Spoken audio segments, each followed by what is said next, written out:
Hey guys, tonight we are slipping back through 8 centuries of dust, plague and prayer to walk the crumbling streets of Rome in the year 1200.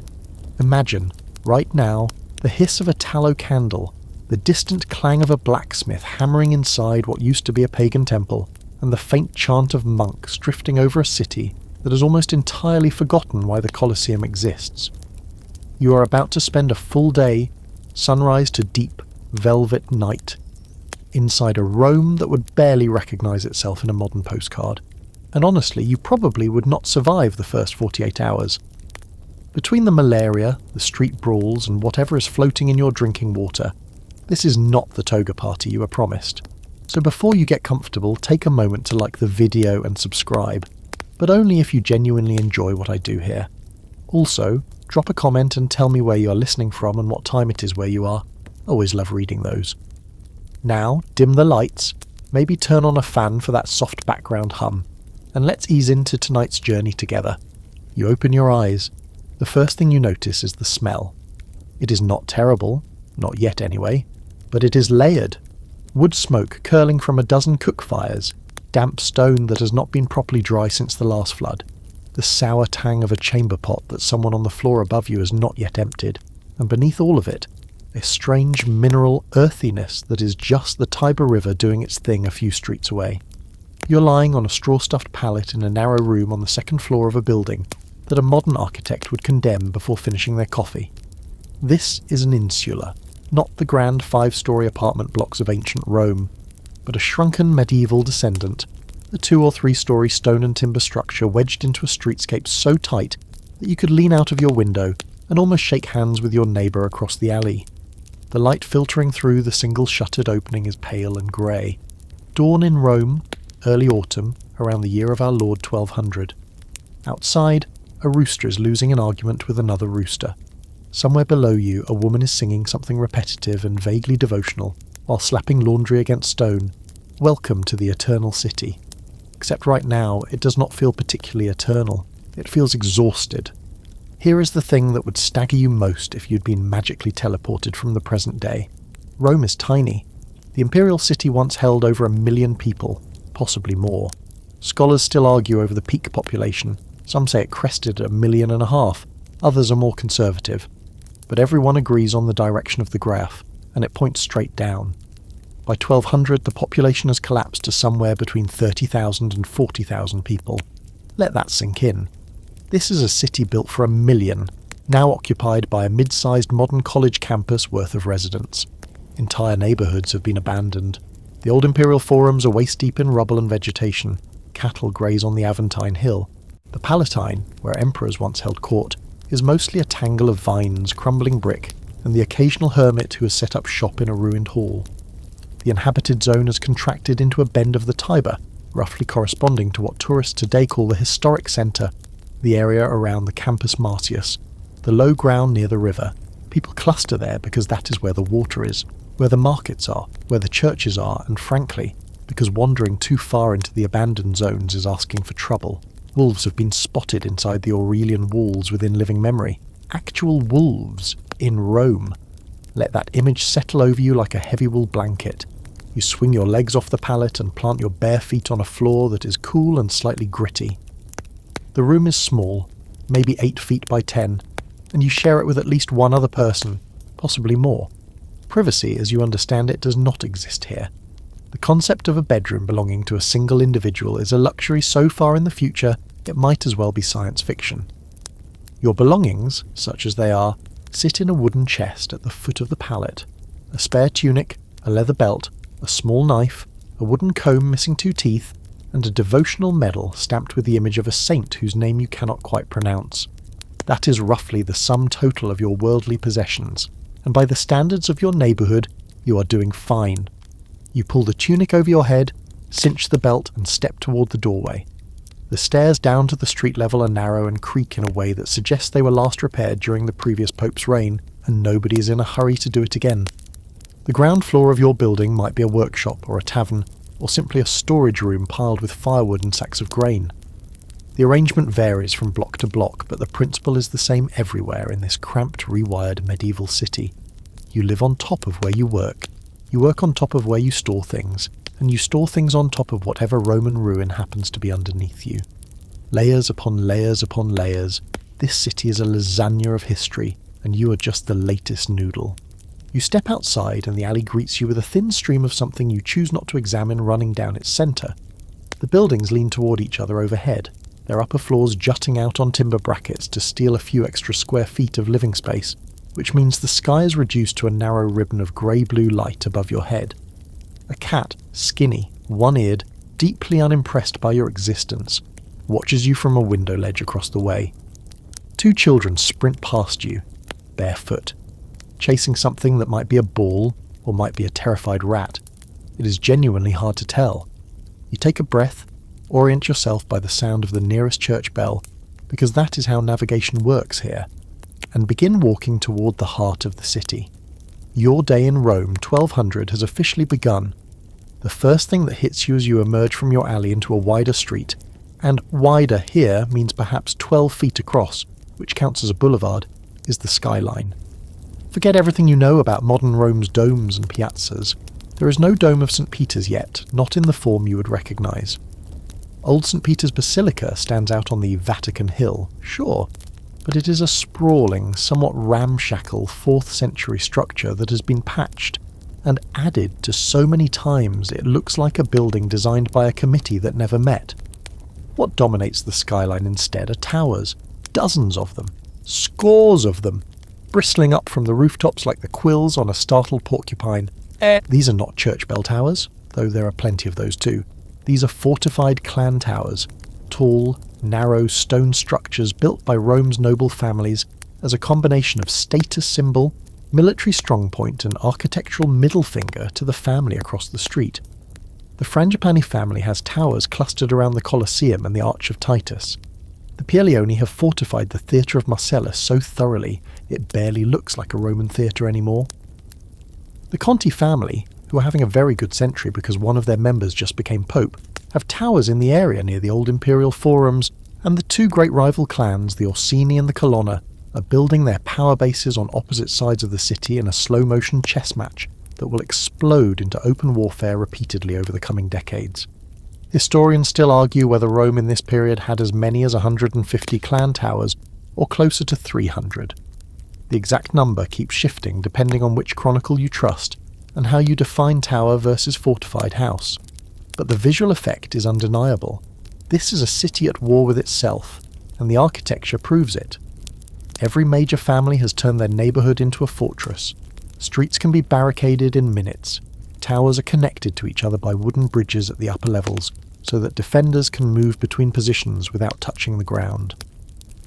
Some towers have their entrance doors 10 or 15 feet above street level, accessible only by a wooden ladder that can be pulled up in case of attack. If you have ever seen the medieval towers of San Gimignano in Tuscany, and thought those were impressive, understand that Rome in 1200 makes San Gimignano look like a suburban cul-de-sac. And then there are the churches, over 400 of them, packed into this relatively small inhabited zone. 400. That is roughly one church for every 80 to 90 people, which means you're never more than a stone's throw from a consecrated building, a relic collection, and a priest who wants to talk to you about your immortal soul. The churches range from grand basilicas like Santa Maria Maggiore and San Giovanni in Laterano, which is actually the Cathedral of Rome, not St. Peter's, a fact that still surprises people, down to tiny parish churches barely larger than your apartment, crammed into former shops or built against the side of a Roman ruin. Some of them are genuinely beautiful, decorated with golden mosaics that catch the candlelight and turn the interior into something that feels like standing inside a jewel box. Others are dark, damp, and smell faintly of mice. The variety is staggering. You pause at a small crossroads and look up at the nearest tower. It belongs to a minor family you have never heard of. Not every tower builder is a Colonna or an Orsini. Plenty of mid-tier nobles play the same game on a smaller scale. The tower is about 60 feet high, built of brick and tufa stone robbed from some ancient building, with narrow slit windows and a crenellated top. A flag hangs limply from the uppermost window, displaying a coat of arms you cannot quite make out. Two armed men lounge at the base, not exactly threatening you, but not exactly ignoring you either. Their presence is a reminder that in this city political power is not abstract. It is physical. It has walls and weapons and a very specific address. The street you are walking along was probably laid out in antiquity. Many of the main routes in the inhabited zone follow the ghosts of ancient Roman streets, but it has been so thoroughly modified over the centuries that the original urban planners would weep. Buildings encroach on the roadway from both sides. Wooden stalls and awnings jut out from ground floor shops, further narrowing the passage.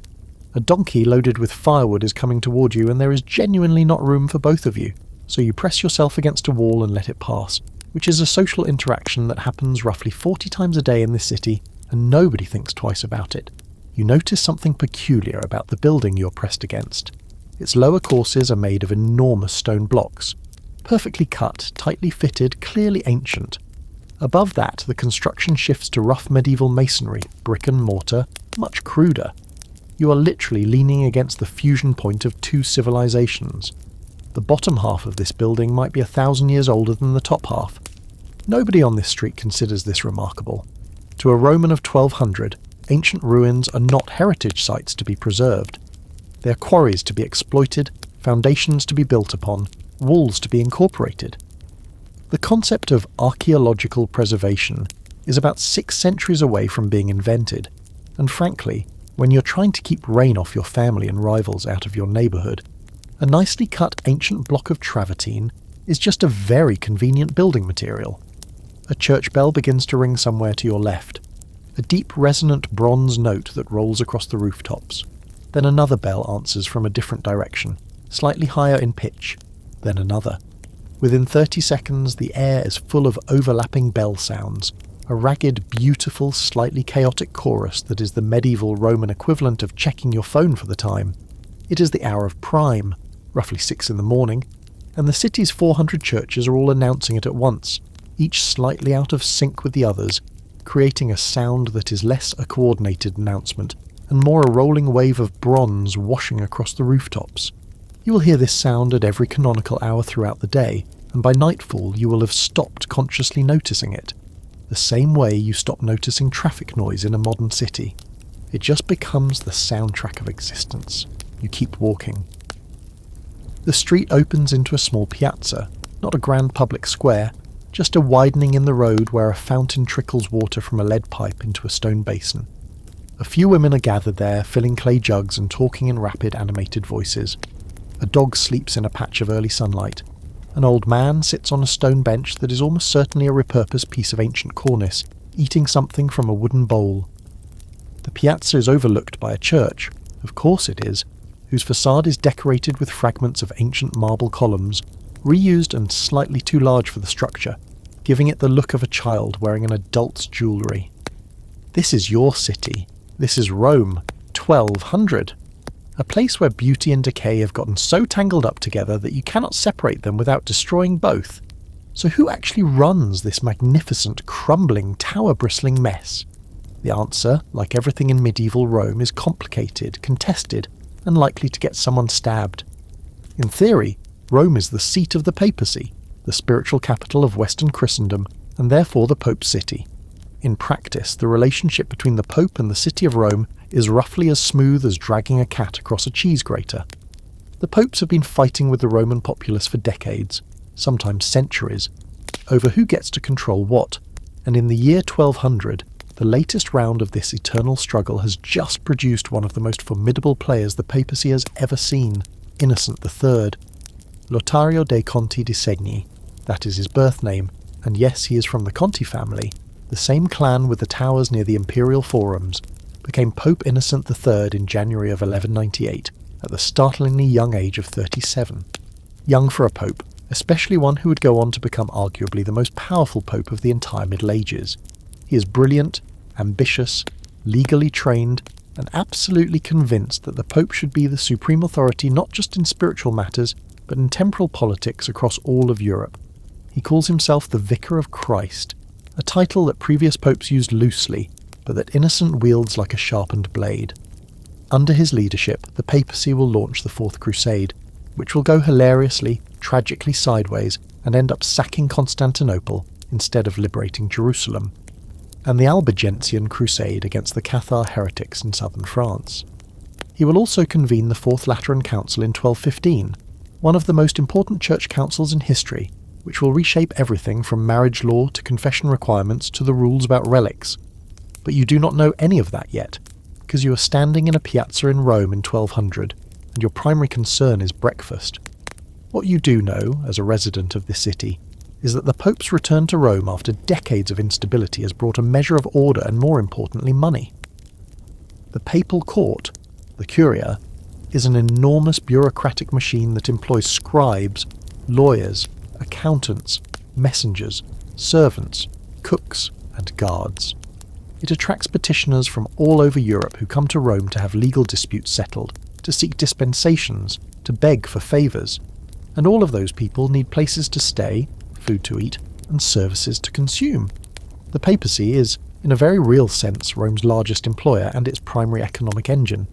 But here is where it gets interesting, because the Pope is not the only political authority in the city. Rome also has a Senate. Yes, really.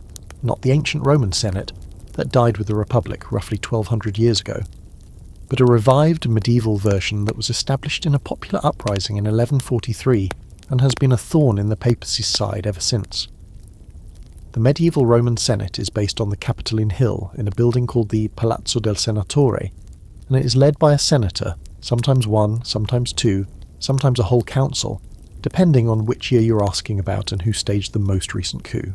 The senators claim to represent the Roman people and to carry on the tradition of ancient Roman self-governance, which is a beautifully romantic idea that historians still argue about in terms of how much genuine popular participation it actually involved versus how much it was simply another vehicle for noble family ambitions. In the year 1200, the Senate's power is real but limited. It handles some aspects of city governance, market regulations, minor judicial matters, the maintenance of roads and walls, but it exists in a permanent state of tension with the papal administration. The Pope wants to control the appointment of the senator. The Roman people, or at least the Roman nobles who speak on behalf of the Roman people, want to elect their own. This back and forth produces periodic crises, riots, and the occasional Pope fleeing the city entirely, which has happened multiple times in the previous century and will happen again in the centuries to come. Rome in 1200 is nominally a papal city, but it governs itself with all the cooperative spirit of a family Thanksgiving, where half the guests are not speaking to each other.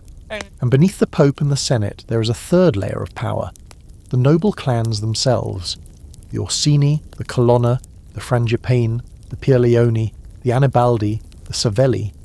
These families control neighbourhoods, command armed retainers, own estates in the countryside, and treat the streets of Rome as their personal chessboard. Some of them are aligned with the Pope, some are aligned with the Senate. Some switch sides so frequently that tracking their allegiances requires a spreadsheet that has not been invented yet. They feud with each other over property, honour, political appointments, and sometimes over reasons so ancient that the original cause has been forgotten, and the violence has become self-sustaining, a perpetual motion machine of grudge and retaliation. What this means for you, as an ordinary person walking to breakfast, is that you exist in a city with multiple overlapping jurisdictions, competing power centres, and no single authority that can reliably keep the peace. Your parish priest answers to the Pope. Your market is regulated by the Senate's officials. Your physical safety depends largely on which noble family dominates your neighbourhood, and whether they are currently at war with the family that dominates the neighbourhood you need to walk through to get to work. You navigate this complexity instinctively, the way a modern person navigates traffic patterns, and you do not think of it as chaos. You think of it as just how things are. You adjust your route based on which streets are safe this week. You know which family's colours to acknowledge with a nod, and which to pretend you did not see. You are, in your own quiet way, a diplomat, and the negotiation never ends. Your stomach reminds you that political theory does not fill bellies, so you pick up your pace and head toward your parish church. Not because you are feeling especially devout at this precise moment, though you will attend Mass today because everyone does, because not attending raises questions you do not want to answer, but because the parish church is the centre of everything. It is the axis around which your entire social world rotates. Rome in 1200 is divided into districts called rioni. There are 12 of them at this point, though the exact number and boundaries will shift over the centuries, and within each rione, the fundamental unit of daily life is the parish. Your parish is not just a religious designation, it is your neighbourhood, your community, your identity. When someone asks where you're from, you do not say Rome.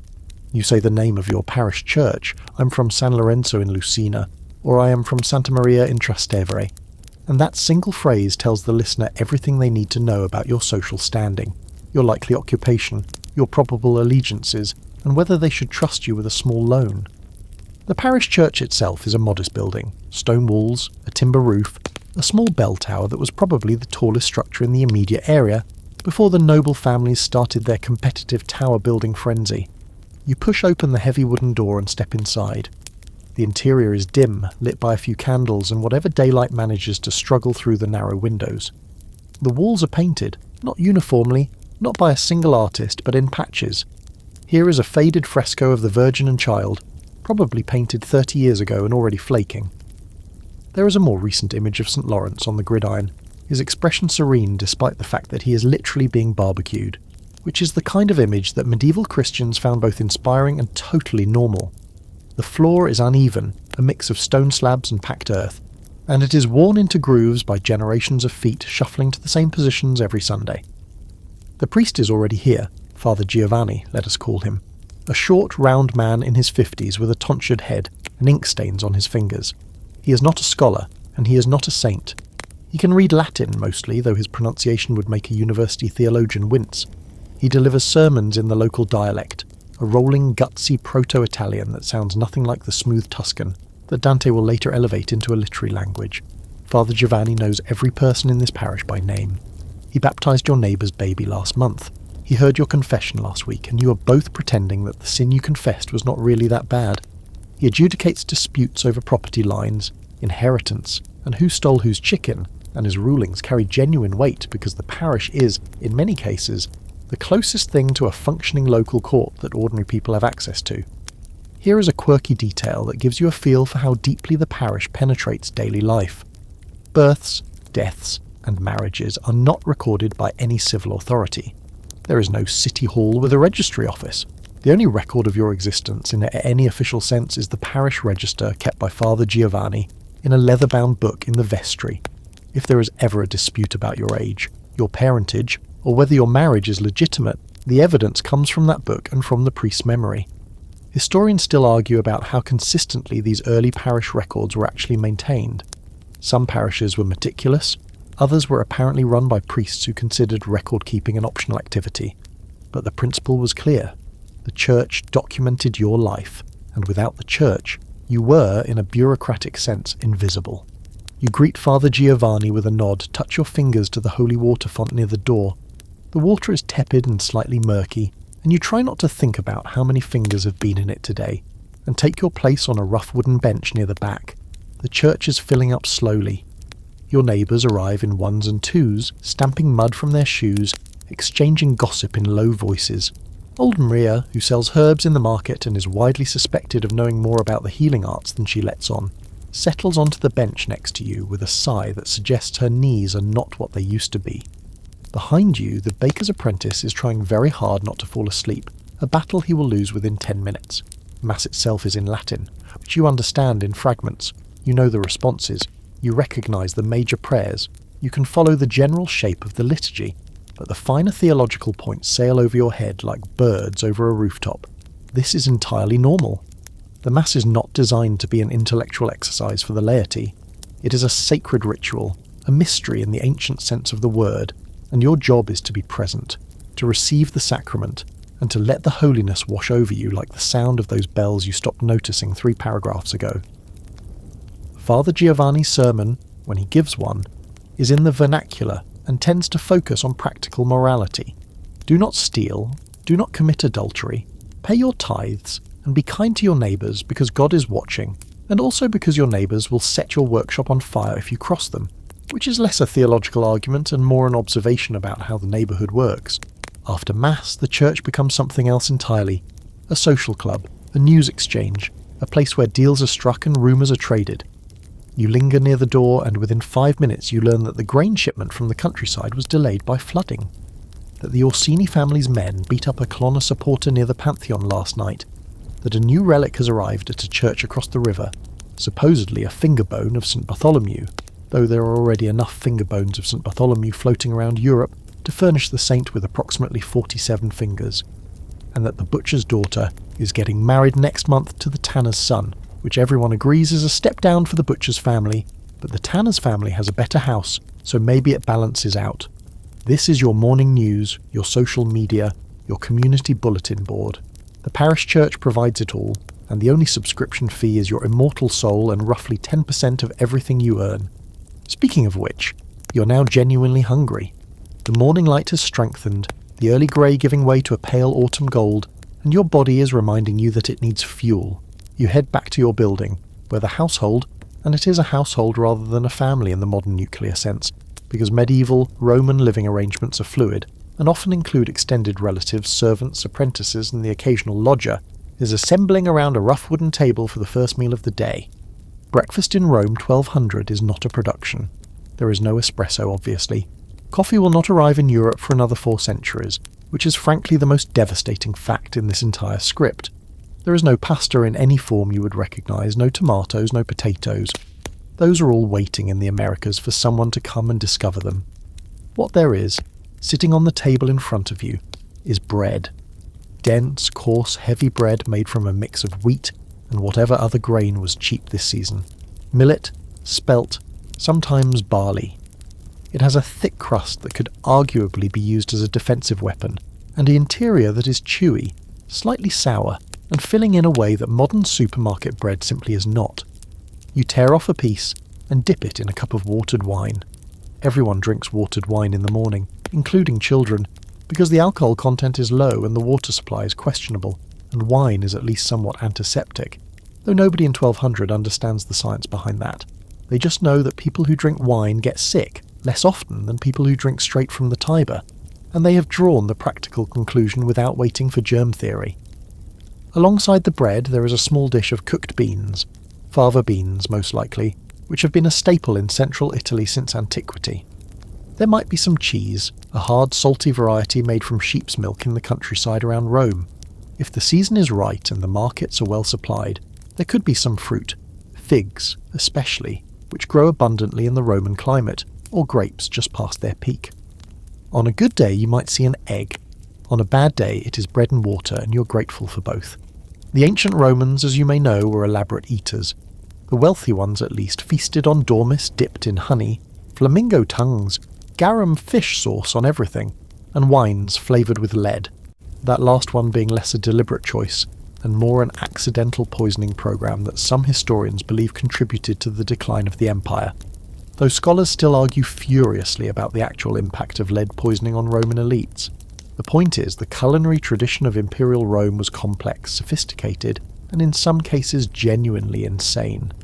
By 1200 all of that is gone. What remains is a peasant Mediterranean diet stripped down to its fundamentals: bread, beans, vegetables, olive oil when you can get it, a little cheese, very little meat, and wine that ranges from acceptable to technically this is vinegar. Meat is a luxury, and it's also hedged about with religious restrictions.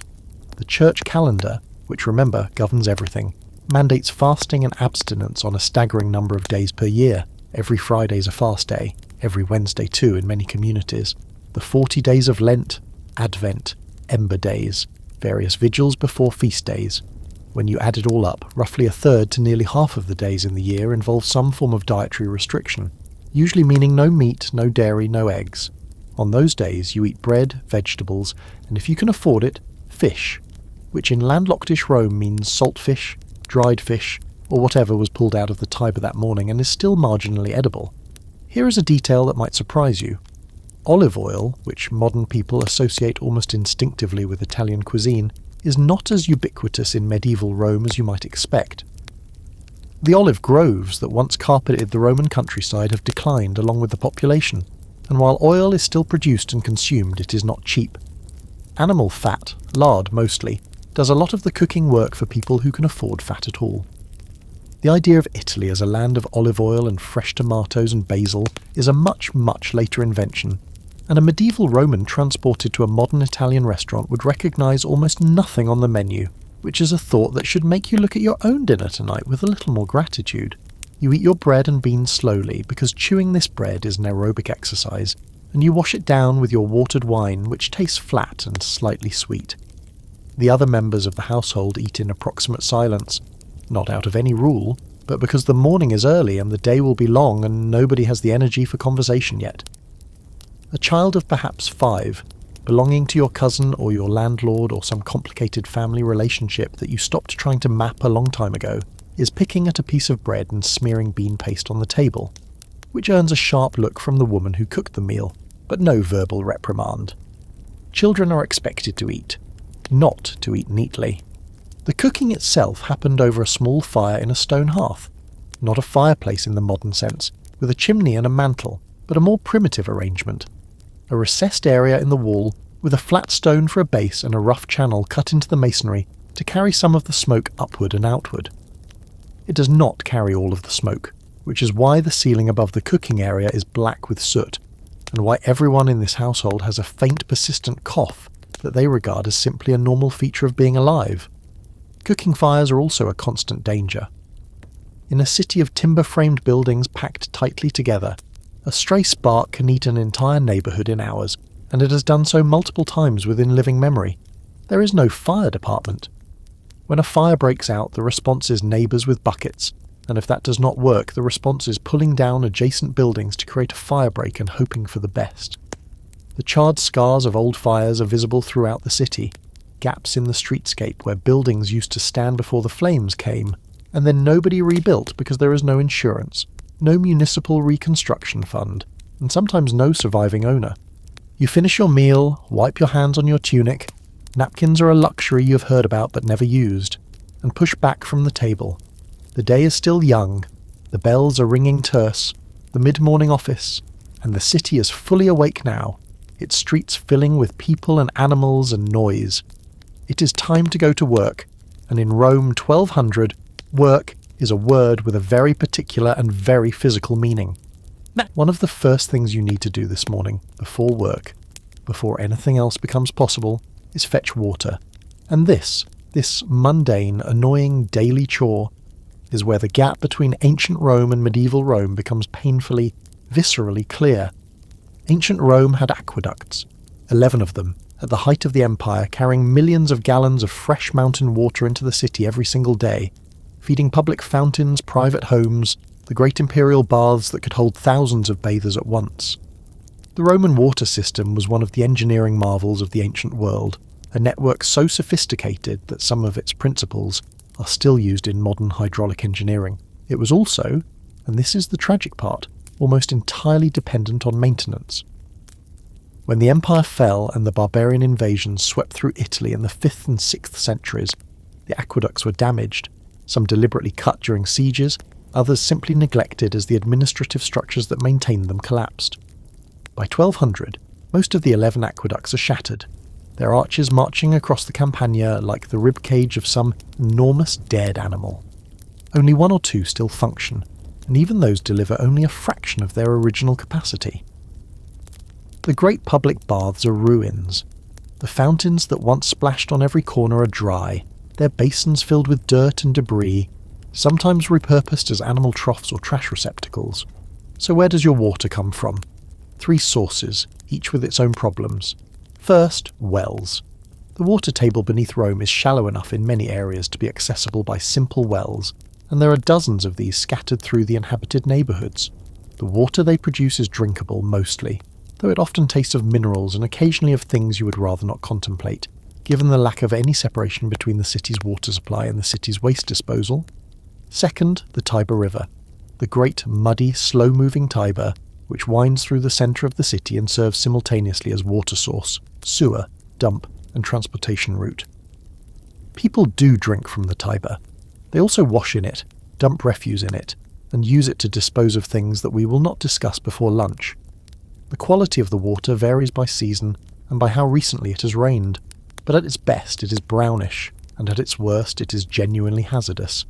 Historians still argue about how much the Tiber water contributed to the city's endemic disease burden, but nobody argues that it was a good idea to drink it unboiled.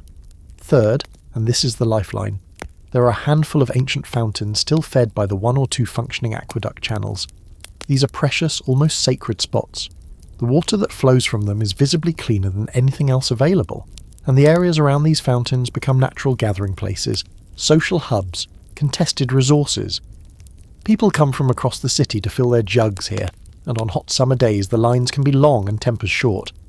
You make your way to the nearest well, which is located in a small courtyard shared by several buildings. There is already a small queue, a woman with a yoke across her shoulders holding 2 clay jugs, a boy sent by his mother, an old man who seems to be in no particular hurry and is using the wait as an excuse to hold forth on the subject of whether the Colonna family's new alliance with certain cardinals is good or bad for the neighbourhood. You lower the bucket on its rope, hear the distant splash, haul it back up hand over hand and pour the water into your own jug. The water is cool and clearish. You can see particles floating in it if you hold it up to the light. But you've been drinking this water your entire life, and your gut has reached an accommodation with whatever organisms are living in it. A modern person drinking this same water would probably be violently ill within 24 hours. Your immune system, hardened by decades of exposure, just shrugs. You carry the jug back to your building, set it in the cool of the ground floor, and reflect for a moment on the enormous, echoing absence at the centre of medieval Roman life: cleanliness. The great Roman baths are gone and nothing has replaced them. There are no public bathing facilities in Rome in 1200 in any meaningful sense. Personal hygiene consists of wiping yourself down with a damp cloth, washing your hands and face in a basin, and occasionally, maybe once a week, maybe less, submitting to a more thorough wash if you have access to enough water and a large enough container. The medieval reputation for being unwashed is somewhat exaggerated by later centuries looking back with a smug sense of superiority, but it is not entirely wrong. You are not filthy by your own standards. You are not particularly clean by any standards. You live in a fog of body odour, wood smoke, and garlic that you have long since stopped noticing, and so is everyone around you, because everyone smells approximately the same. There is one more thing about water that shapes your daily life, and it is a big one: the floods. The Tiber floods. It floods regularly, catastrophically, and with very little warning. The river's course through Rome runs through a low-lying valley, and the surrounding hills funnel rainwater into it like a natural amplifier. When heavy rains come, and they come every year in autumn and winter, the Tiber rises, overflows its banks and inundates the low-lying neighbourhoods where most people live. The water can rise several feet in a matter of hours.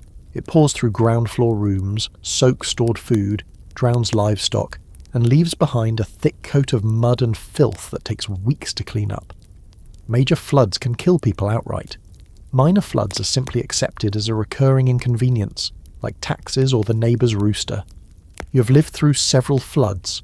The worst one, maybe 6 years ago, maybe 8.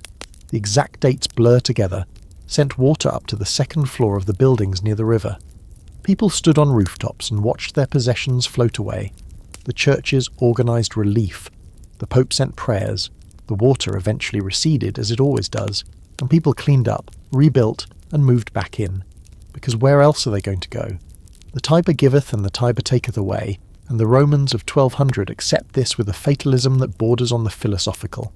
It is, when you think about it, a pretty good metaphor for the entire medieval experience. You build your life on top of something powerful and unpredictable. You get knocked down periodically, and you get back up because the alternative is to stop getting up, and you are not ready for that yet. Water jugs safely stowed, you head out again, this time toward your place of work, and the walk itself is an education, because in Rome 1200 the boundary between the present and the past is not just blurred, it is non-existent. You are literally working inside history. Take the man you pass first, a blacksmith named Guido whose forge is set up in the portico of an ancient Roman temple.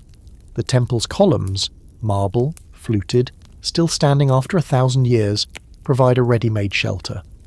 Guido has hung his tools from iron hooks driven into the ancient stone. His anvil sits on a block of marble that was once part of an altar to a god whose name has been forgotten. The rhythmic clang of his hammer echoes off surfaces that once heard the chanting of pagan priests, and Guido does not think about this even slightly. To him, the temple is just a really good workshop with a solid roof and nice columns that keep the rain off. He pays a small rent to whichever noble family claims ownership of this particular ruin, and that is the full extent of his engagement with classical antiquity.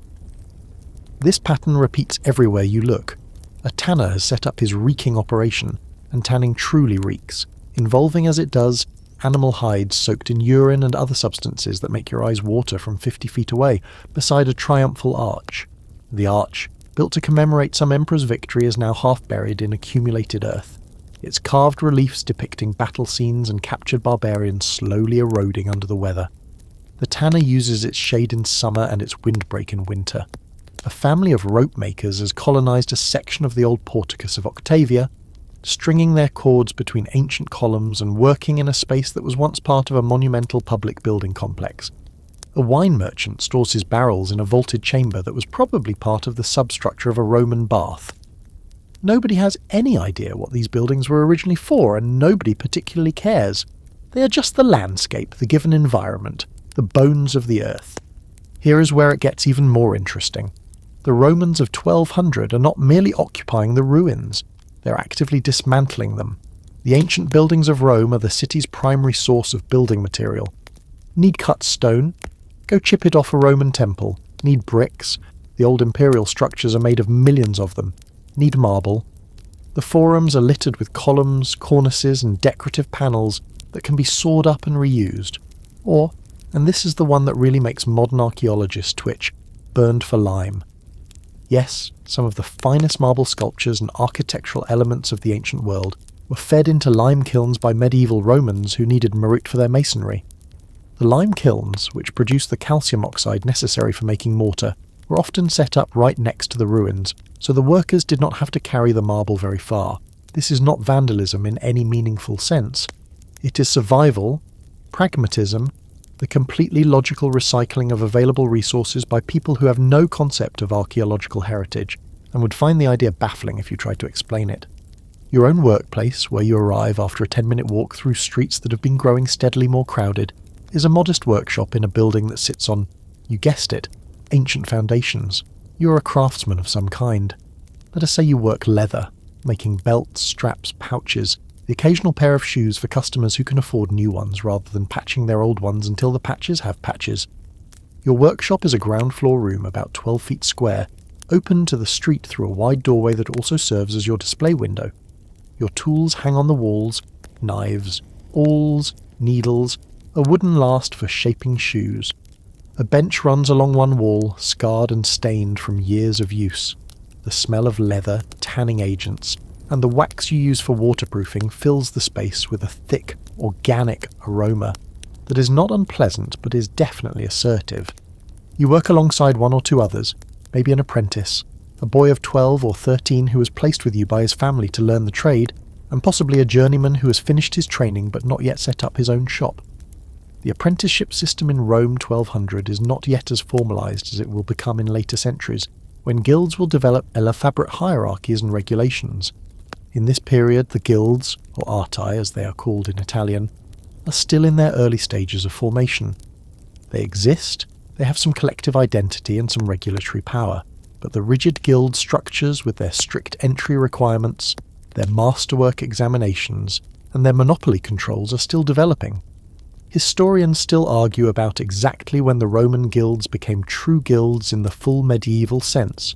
The process was gradual, and the evidence is fragmentary. But by 1200 you are somewhere in the middle of that evolution. You know the other leatherworkers in the city. You buy your materials from common suppliers. You observe certain shared standards of quality, mostly enforced by the fact that Rome is small enough that your reputation follows you like a shadow. But you do not yet carry a guild card or attend monthly meetings. The work itself is physical, repetitive, and satisfying in a way that modern office work rarely manages to be. You cut, you stitch, you shape, you oil. Your hands know the work better than your mind does. The motions are so deeply practiced that you can carry on a conversation, or sing, or think about absolutely nothing at all while your fingers do their thing. This is the rhythm of craft labour in the medieval world, and it has a meditative quality that people in later centuries will try to recapture through hobbies and artisanal pursuits, never quite understanding that the medieval craftsman's calm was born not from choice, but from the absence of alternatives. This is all there is. You make things with your hands, you sell them, you eat, you sleep, you go to church. The simplicity is either horrifying or peaceful, depending on your perspective. And today, with the morning sun warming your workshop and the sound of the street forming a pleasant backdrop, you're leaning toward peaceful. Around midday, you set down your tools and head toward the market. Not because the morning's work is done, a medieval craftsman's day does not end at noon, but because you need to buy supplies and pick up a few things for the household, and the market is busiest and best stocked in the middle of the day. The walk takes you through some of Rome's most commercially active streets, and it gives you a chance to see the city's economy in motion. The commercial heart of Rome in 1200 is not in the old Roman Forum. That is a cow pasture now, literally called the Campo Vaccino, the cow field, a name that would make Cicero cry into his toga. The main market area has shifted to the zone around the old Forum Boarium, the ancient cattle market near the Tiber, and to the streets around the base of the Capitoline Hill. Here, the narrow lanes are lined with stalls, shops and open-air vendors selling everything the city produces and imports. Bread from the bakers, meat from the butchers, on days when meat is permitted, fish from the river and from the coast, vegetables from the gardens that still exist within and just outside the city walls, cheap wine by the jug, cloth, leather goods like yours, pottery, ironwork, candles, rope, salt, spices for those who can afford them. The currency system is a headache. Rome in 1200 does not have a single, stable currency the way a modern city does. The papal mint produces coins, the denaro romano, a small silver coin, but its value fluctuates, and it circulates alongside coins from a dozen other Italian cities, and a handful of foreign currencies brought by pilgrims and merchants. The gold coins of Byzantium and the Islamic world are prized for large transactions. Barter is still common for everyday exchanges, especially among the poorer residents. The concept of a fixed price is more flexible than you might expect. Haggling is not just acceptable, it is expected, and a buyer who pays the first quoted price is regarded with the same pity you might direct at someone who walks into a modern car dealership and pays sticker price. The provisores, market officials appointed by the Senate, are supposed to regulate weights, measures and prices, particularly for essential goods like bread and grain. In practice, their enforcement is uneven, and cheating on weights is so common that it is practically a sport. The most important commodity in this market is not anything you can see. It is money itself, specifically the river of cash that flows into Rome from one primary source, the church. The papal court generates an enormous economic footprint. Tithes, fees, donations and legal payments pour into the papal treasury from all over Europe, and a significant portion of that wealth is spent in Rome, on construction, on salaries, on supplies for the papal household, on feeding and housing the army of clerics, scribes and administrators who keep the machinery of the universal church turning. When the Pope is in residence and the Curia is fully operational, Rome prospers. When the Pope is absent, as he has been several times in recent decades, driven out by political upheaval or popular unrest, the economic impact is immediate and devastating.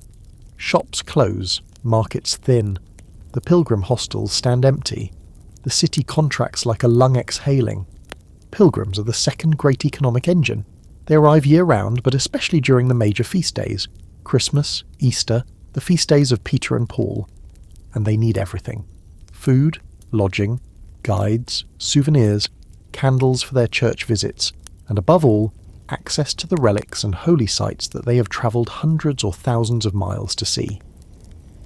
The pilgrim economy has spawned an entire service industry of hostels, taverns, guides, translators, money changers and relic sellers that clusters around the main pilgrimage churches and along the routes between them. Some of these businesses are run by the churches themselves. Others are freelance operations of varying degrees of legitimacy. The line between a pious guide helping a pilgrim find the right church and a con artist leading a gullible foreigner on a wild goose chase is not always clear, and it was probably not clear even at the time. Beyond the pilgrim economy, Rome's other major economic activity is the one that has sustained the city since its founding: livestock. The Campagna, the vast depopulated countryside surrounding Rome, is ideal for grazing, and enormous herds of cattle, sheep and horses are managed by semi-nomadic herders who drive their animals through and around the city. Cattle are so important to the local economy that the old forum where Julius Caesar once held court is now named after cows. Sheep provide wool and cheese. Horses and donkeys provide transportation and labour. The smell of livestock is a permanent feature of the Roman atmosphere. And on market days, when animals are being driven through the streets to the slaughtering areas, the noise and chaos are impressive even by medieval standards. You reach the market, buy what you need, a piece of salt fish, some onions, a small pot of rendered fat, and begin the walk back. The transaction involved coins, a brief argument about the freshness of the fish, and a mutually satisfying conclusion in which you paid slightly less than the asking price, and the fishmonger expressed theatrical despair at his own generosity. This is commerce in Rome 1200. Personal, noisy, face-to-face, conducted in a dialect that is evolving rapidly, and that your great-grandchildren will barely recognise. You tuck your purchases into a cloth bag and navigate back through the crowded streets, dodging a donkey, stepping over a drainage channel, and nodding to a neighbour who is closing a deal on a cartload of firewood. The city hums around you, its economy small and fragile compared to the ancient commercial colossus that once occupied this same ground, but alive, adaptive, and stubbornly persistent. On your way back from the market, your route takes you along the river, and this is where the Tiber reveals itself not just as a water source or a flood risk, but as the city's arterial highway, a living, working, occasionally terrifying feature of daily Roman life. The Tiber in 1200 is wider and shallower than it will be in later centuries, when stone embankments will be built to contain it. Right now, its banks are a mix of mud, reeds, wooden jetties, and the crumbling remains of ancient river infrastructure. Old quays, bridge abutments, the occasional section of retaining wall built by some long-dead emperor. The river moves slowly through the city, brown with silt, carrying leaves, branches, and other things that you learn not to examine too closely. It smells of mud and decay, and on warm days something sharper and more organic that is best not identified. Despite all of this, the Tiber is indispensable. The most visible feature of the working river is the mills. Floating mills specifically, flat-bottomed boats anchored in the current with water wheels mounted on their sides, using the flow of the river to turn millstones that grind the city's grain into flour. There are dozens of these floating mills moored along the Tiber, concentrated particularly near the Tiber Island and the bridges. They are noisy, creaking, splashing affairs, and they represent the city's primary grain processing technology. The idea of floating mills is actually ancient.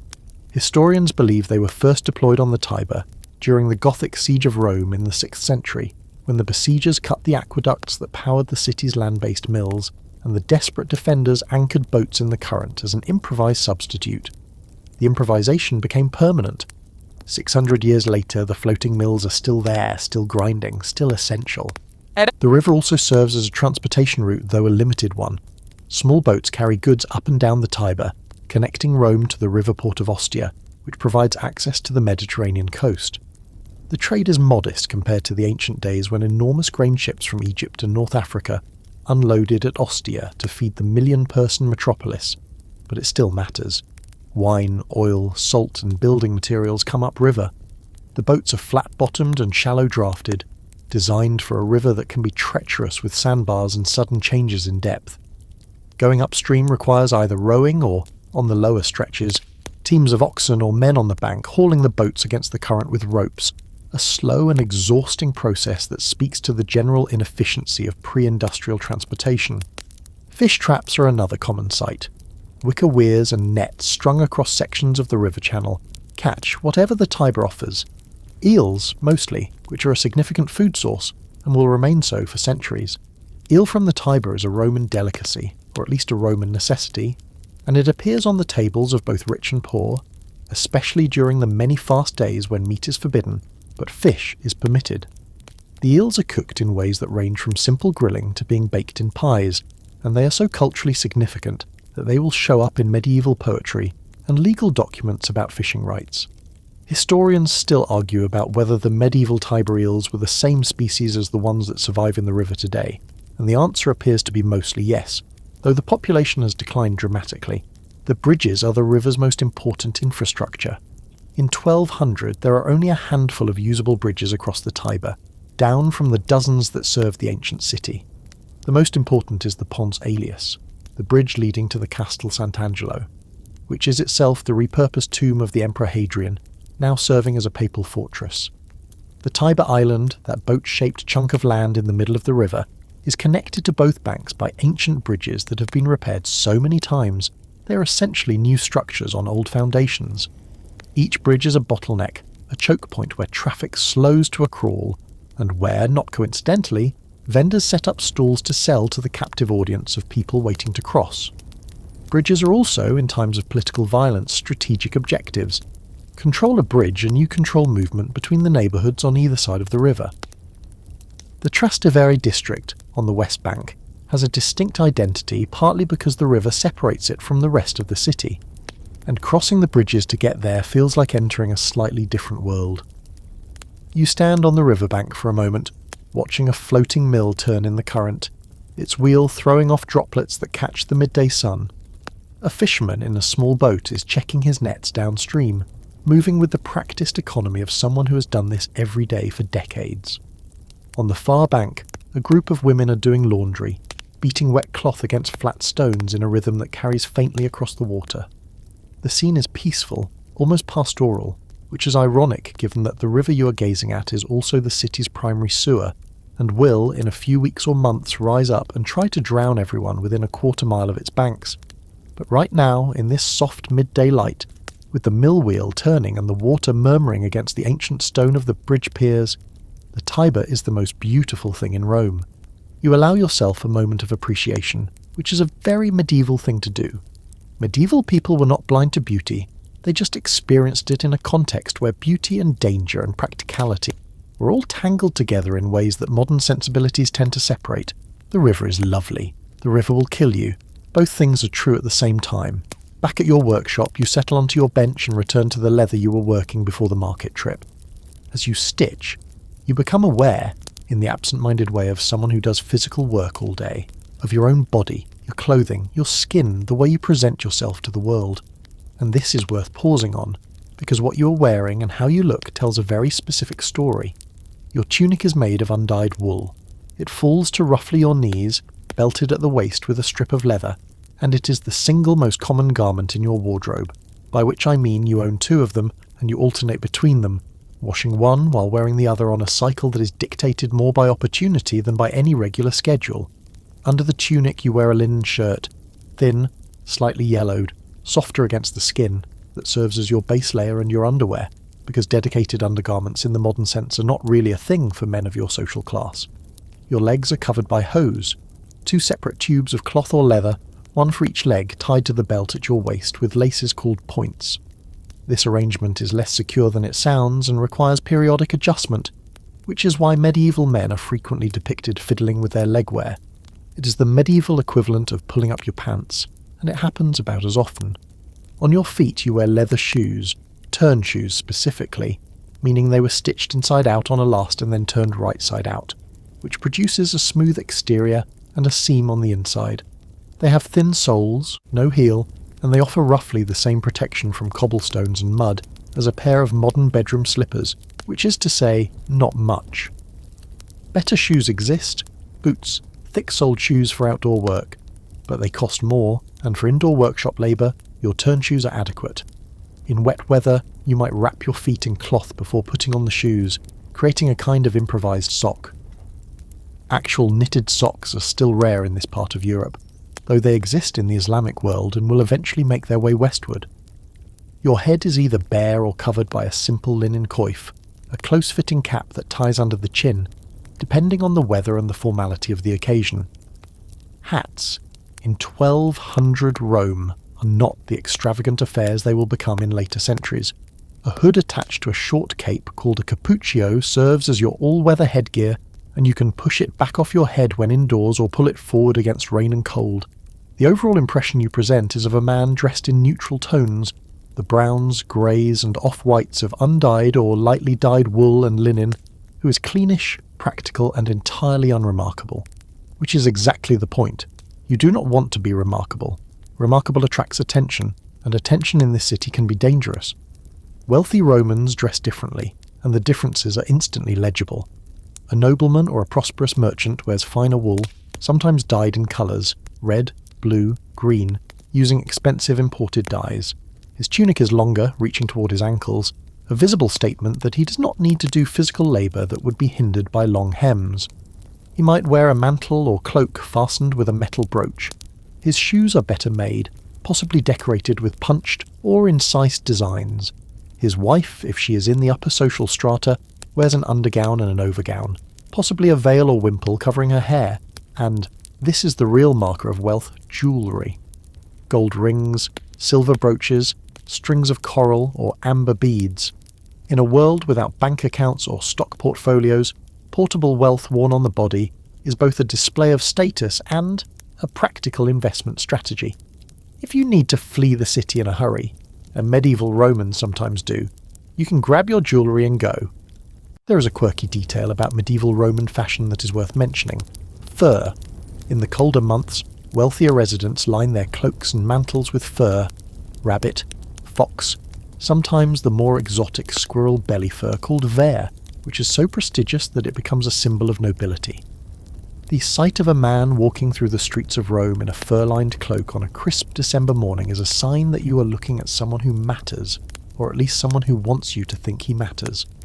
For ordinary people like you, warmth in winter comes from layering your existing garments, huddling close to the fire, and accepting that from November to March you're going to be cold.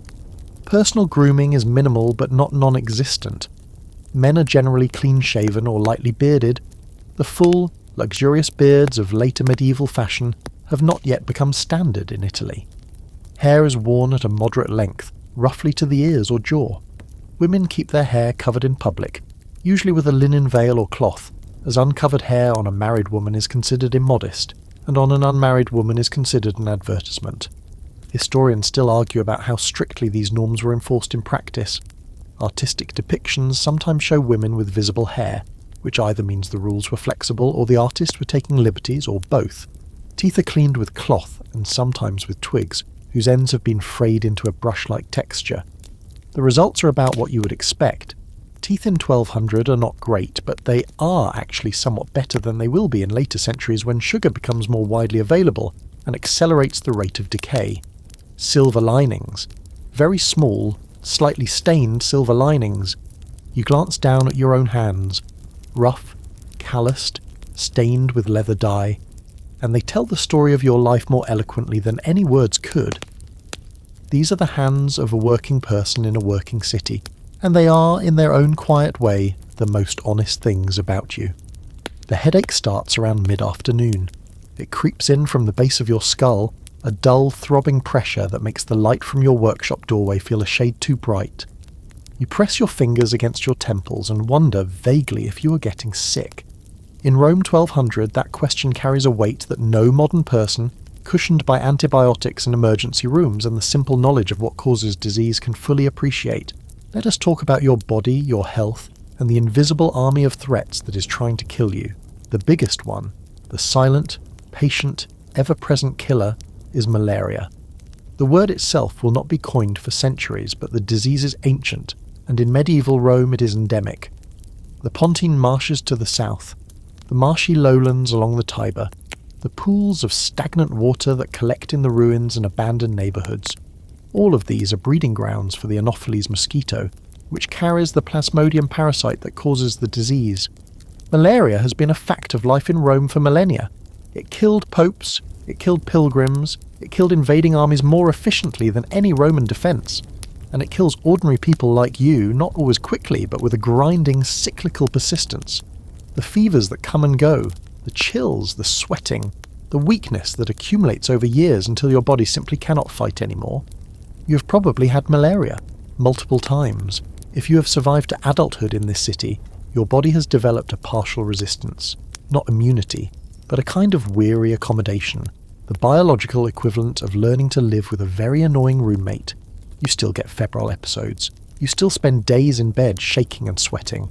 But you survive them, mostly, while newcomers to the city, pilgrims from Northern Europe, freshly arrived clerics from England or Germany, sometimes do not. The mortality rate among visitors to Rome is high enough that it has affected the city's reputation across Europe. Rome is known as a dangerous place, and the danger is not just political. The air itself, people believe, is poisonous. They call it malaria, bad air, and they are wrong about the mechanism but right about the result. Medical care such as it exists comes in several forms. At the bottom of the pyramid are the herb women and folk healers, people, mostly women, who have accumulated practical knowledge about plants, poultices, and remedies through generations of trial and error. Old Maria from your parish, the one with the bad knees, is one of these. She knows that willow bark tea reduces fever. She does not know that it contains salicylic acid, the precursor to aspirin. but she knows it works, and that is enough. She knows which poultice to apply to a wound, and which mushrooms to avoid, and how to ease the pain of childbirth mostly. Her knowledge is genuine and valuable, but it is also incomplete and sometimes dangerously wrong. The line between helpful folk remedy and useless or harmful treatment is thin, and without any formal system for testing and validating medical knowledge, both the helpful and the harmful persist side by side. Above the herb women are the physicians, trained, or at least semi-trained men who have studied at cathedral schools, or who have learned from other physicians through apprenticeship. The medical theory they operate under is still fundamentally Galenic, based on the ancient Greek physician Galen's system of 4 humours: blood, phlegm, yellow bile, and black bile. Health is understood as a balance among these 4 substances, and disease is understood as an imbalance. Treatment therefore consists of trying to restore the balance, which can involve dietary changes, herbal medicines, and, most famously, bloodletting. The deliberate removal of blood from the patient on the theory that an excess of blood is causing the illness. Bloodletting is performed either by cutting a vein or by applying leeches, and it is prescribed for an astonishing range of conditions, from fevers to headaches to depression. Whether it helps is a question that historians of medicine still discuss with varying degrees of diplomacy, but the consensus is that in most cases it probably made things worse, by weakening an already sick patient. The best medical care available in Rome 1200 is probably found in the monasteries. Monastic infirmaries, attached to the major religious houses, serve as the closest thing the city has to hospitals. The monks who staff them have access to written medical texts, preserved copies of Galen, Hippocrates, and the increasingly influential Arabic medical writers like Avicenna, whose canon of medicine is slowly filtering into European intellectual life through translations made in Spain and southern Italy. The monastic physicians combine their textual learning with practical experience, and they operate within a framework that integrates spiritual care with physical treatment. A monk treating your fever will pray over you, administer herbal tea, possibly bleed you, and advise you on the spiritual state of your soul, because in the medieval worldview, physical illness and spiritual illness are not separate categories. Your headache might be caused by a humoral imbalance, or it might be caused by unconfessed sin, or it might be a test from God, and the treatment plan needs to address all of these possibilities simultaneously. Here is a detail that might make you squirm. Surgery. It exists, in a limited form. Barbers, yes, the same people who cut your hair, also perform minor surgical procedures, pulling teeth, lancing boils, setting simple fractures, and occasionally something more ambitious like removing kidney stones, a procedure that is performed without anaesthesia and that has a survival rate best described as optimistic. The barber surgeons are not physicians. They are craftsmen who have learned their trade by watching and doing, and their skill level varies enormously. A good barber surgeon can save your life. A bad one can end it. Historians still argue about the social status of barber surgeons relative to university-trained physicians. In some cities they were respected, in others they were barely tolerated. But in Rome 1200, if you need a tooth pulled or a wound stitched, the barber is your man, and you will bite down on a piece of leather and hope for the best. You rub your temples again. The headache is probably just dehydration, or the smoke from the workshop, or the beginning of another malarial episode that will lay you low for a few days. You drink some water, eat a handful of dried figs, and get back to work. This is how you handle illness in 1200. You endure it, you pray about it, and you keep going until you cannot keep going anymore. The alternative, lying in bed and waiting for someone to cure you, is not really available because the someone does not exist, and the cure has not been invented yet. The household you return to in the evening is a microcosm of medieval Roman society, a small universe of relationships, obligations, and unspoken rules that would take a modern sociologist a doctoral thesis to untangle. At the head of the household is the paterfamilias, the father, the husband, the master. His authority is legally absolute and practically enormous, though not quite as total in practice as the legal codes suggest. Below him, his wife manages the domestic sphere, the cooking, the cleaning, the children, the household economy, with a competence and a quiet authority that the legal framework does not fully acknowledge, but that everyone within the household recognises as essential. Children are present in numbers that would alarm a modern family planner. A woman in 1200 Rome who survives to the end of her childbearing years might give birth 8, 10, even 12 times. The number who survive to adulthood is a different and much grimmer figure. Infant mortality is the great silent catastrophe of medieval life. Estimates vary. Historians still argue about the exact numbers, partly because the records are incomplete, and partly because infant deaths were often not recorded with the same diligence as adult deaths. But a reasonable estimate is that somewhere between 1 in 3 and 1 in 4 children born alive will die before their 5th birthday. Some estimates are even higher. The causes are multiple: infectious disease, malnutrition, complications of childbirth, accidents, and the general vulnerability of small bodies in an environment without clean water, antibiotics, or any understanding of basic hygiene. The emotional impact of this death rate is something that modern people struggle to comprehend. Did parents grieve less because they expected to lose children? Probably not. The evidence from letters, diaries, and memorial inscriptions suggests that medieval parents loved their children fiercely and mourned them desperately. They simply lived within a reality where love and loss were even more intimately intertwined than they are today. Children who survive infancy enter the adult world remarkably early. A child of 7 or 8 is already contributing to the household economy, running errands, minding younger siblings, helping in the workshop. By 12 or 13, a boy might be apprenticed to a craftsman, beginning the years of training that will eventually allow him to earn his own living. A girl of the same age might be betrothed, or working alongside her mother in domestic and commercial tasks. The concept of adolescence as a distinct life stage, a period of exploration and identity formation between childhood and adulthood, does not exist. You are a child, and then, with almost no transition, you're a small adult with adult responsibilities and adult expectations pressing down on your narrow shoulders. Marriage is the central institution of the household, and it is governed by rules that reflect the priorities of a society where family alliances matter more than individual happiness. Marriages are arranged, or at least strongly influenced, by families. The considerations are economic and strategic. Does this marriage consolidate property, strengthen a commercial partnership, forge an alliance with a useful family? Love is not entirely absent from these calculations. Medieval people fell in love, wrote love poetry, and occasionally defied their families to marry for passion. But it is not the primary driver. A good match is one that benefits both families, and a love match that does not benefit either family is viewed with suspicion, and occasionally with outright hostility. The dowry system is central to how marriages work. The bride's family provides a dowry, money, property, goods, that accompanies her into the marriage and theoretically remains her property, though her husband controls it during the marriage.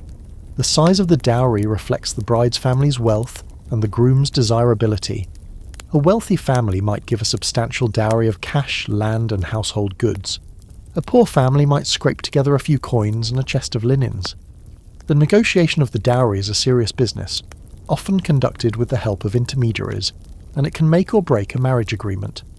A father with several daughters faces a financial burden that can be genuinely crushing, which is one reason why so many girls end up in convents. Not because they have a burning vocation for religious life, but because the convent requires a smaller entrance gift than a marriage requires a dowry. It is bluntly the cheaper option. Within the household, the roles are clear but not entirely rigid. The husband works outside the home, earning the family's income. The wife manages the internal economy. She buys food, prepares meals, maintains the house, raises the children, and often keeps the household accounts.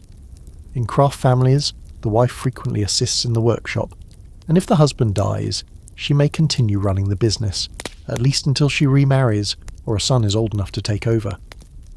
Servants, if the household can afford them, are treated as junior members of the family. They eat at the same table, sleep in the same rooms, attend the same church, and are subject to the same paternal authority as the children. An apprentice living in the household occupies a similar position, fed, housed, trained, and disciplined by the master, who stands in loco parentis for the duration of the apprenticeship. The household also includes, in many cases, extended family members, a widowed grandmother, an unmarried aunt, a cousin from the countryside who has come to the city looking for work. The idea of the nuclear family, where 2 parents and their children living independently, is a modern invention. The medieval household is elastic, expanding and contracting as circumstances change, absorbing new members and releasing others as marriages, deaths, economic pressures, and family obligations dictate. The privacy of the nuclear family is replaced by the communal solidarity of the extended household, which provides a social safety net but also demands a level of constant social negotiation that would exhaust a modern introvert within 20 minutes. You sit among these people in the fading light of a late afternoon, your headache dulled by the figs and water, and you watch the household move through its routines, the children playing on the floor, the wife stirring something over the fire, the grandmother mending a garment with fingers that move slowly but surely. This is not a scene of idyllic domestic bliss. The room is smoky, the food is plain, the children are loud, and someone needs to empty the chamber pot. But it is a scene of a life, complicated, constrained, deeply human life, and it has been playing out in variations on this theme in this city for 1,000 years. Now let's follow the women, because their story is both more constrained and more surprising than you might expect. The woman managing the household, your wife, let us say, or the senior woman of the household if you're not yet married, occupies a paradoxical position. Legally, she is subordinate to her husband in almost every meaningful sense. Under the blend of Roman law, canon law, and local custom that governs Rome in 1200, a married woman cannot enter into contracts, sell property, or bring legal actions without her husband's consent. Her testimony in court is worth less than a man's. Her movements are expected to be limited primarily to the household, the parish church, and the market, and her reputation, meaning above all her sexual reputation, is the single most important social asset she possesses, one that she must guard with a vigilance that would seem obsessive to a modern sensibility. And yet, within these constraints, women in Rome 1200 exercise a degree of practical power that the legal codes do not quite capture. The wife who manages the household budget effectively controls the family's daily economic life. She decides what to buy, what to save, what to spend. In craft families, she often participates directly in the business, and her labour is economically essential, even if it is rarely formally acknowledged. Widows occupy an especially interesting position. They can inherit property, run businesses, and exercise a degree of legal independence that married women cannot, which creates the somewhat perverse situation in which a woman becomes more legally autonomous when her husband dies than she was while he was alive. The market is one of the few public spaces where women are a visible, active presence. You see them every day, buying and selling, haggling over prices, managing stalls that sell everything from bread to cloth to herbal remedies. Some women run taverns, cookshops, or lodging houses that cater to the pilgrim trade. Others work as domestic servants in wealthier households. A few work in occupations that straddle the line between respectable and questionable. Laundresses, for instance, who are sometimes suspected, occasionally correctly, of also selling other services. The sex trade exists in Rome 1200, as it exists in every medieval city, and it occupies a social position that is simultaneously condemned by the church, regulated by the civil authorities, and silently tolerated by a society that regards it as an unfortunate necessity, like sewage or bad weather. Religious life offers a different path, and for some women, a genuinely liberating one. The convents and female religious communities of Rome provide an alternative to marriage that, for the right woman, can mean access to education, spiritual authority, and a degree of autonomy impossible in the secular world. An abbess who governs a wealthy convent is a figure of real power. She manages property, commands subordinates, corresponds with bishops and popes, and exercises a spiritual authority that, within her own community, is absolute. Not every nun experiences the convent as liberation, of course. For the unwilling, the girls placed in convents by families who could not afford their dowries, it can be a prison with nicer architecture. But for the genuinely devout, or the genuinely ambitious, or the genuinely intellectual, the convent offers something that secular society cannot: a room of one's own, or at least a cell of one's own, and the time and permission to read, to think, and to pray. Women's informal power networks are another fascinating, if largely invisible, feature of Roman life. The parish, the neighbourhood, the market, these are spaces where women build relationships, exchange information, and exercise influence that does not show up in legal documents or official records. The grandmother who knows everyone's business and can broker a peace between feuding families. the midwife whose presence at every birth gives her access to every household in the neighbourhood, the pious widow whose generous donations to the church earn her the priest's ear and, through him, a voice in community decisions. These networks are real, they are powerful, and historians still argue about how to properly account for them in a period when the written sources were produced almost exclusively by men and tend to reflect male perspectives on what matters. Here is a detail that complicates the picture further: literacy. Most women in Rome 1200 cannot read. Most men cannot either, to be fair. Literacy is a minority skill even among the male population. But the gender gap is real. The women who can read are overwhelmingly either nuns or members of the urban elite, and their literacy gives them access to a world of devotional literature, of correspondence, of legal understanding that is closed to the majority. A literate noblewoman managing her husband's affairs while he is away on business or on crusade is a formidable figure, and there are documented cases of such women exercising effective control over estates, households, and even political negotiations. They exist, but they are exceptions, and the gap between their experience and the experience of an illiterate market woman or a servant girl is enormous. A reminder that medieval women is not a monolithic category, but a vast spectrum of wildly different lives. You watch the women of your household move through their afternoon routines, and you see the paradox embodied in their every gesture. Constrained by law, empowered by necessity, limited by custom, essential in practice. They are the invisible infrastructure of this city, the people without whom the households would collapse, the children would go unraised, and the markets would go unstaffed. And like all invisible infrastructure, they are most noticed when they break down, when something goes wrong, when the system they sustain quietly every single day suddenly reveals how much it depends on them.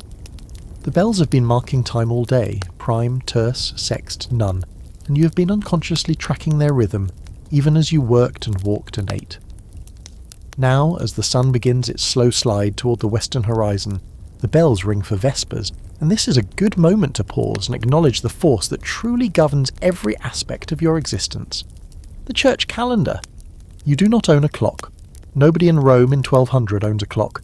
Mechanical clocks will not appear in Europe for another century, and it will be longer still before they become common. Your sense of time is governed entirely by the liturgical hours, the canonical offices that the Church has established to mark the passage of the day.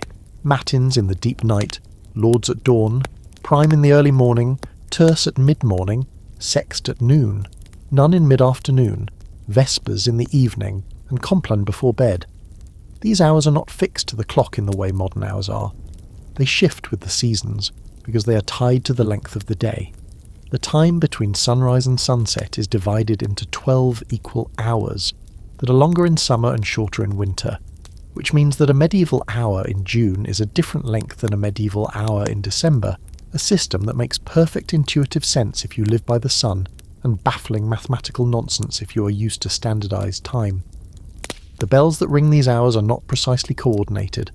Every church has its own bell and its own bell ringer, and the result is a rolling, overlapping cascade of sound that washes across the city at each canonical hour, never quite simultaneous, always slightly ragged.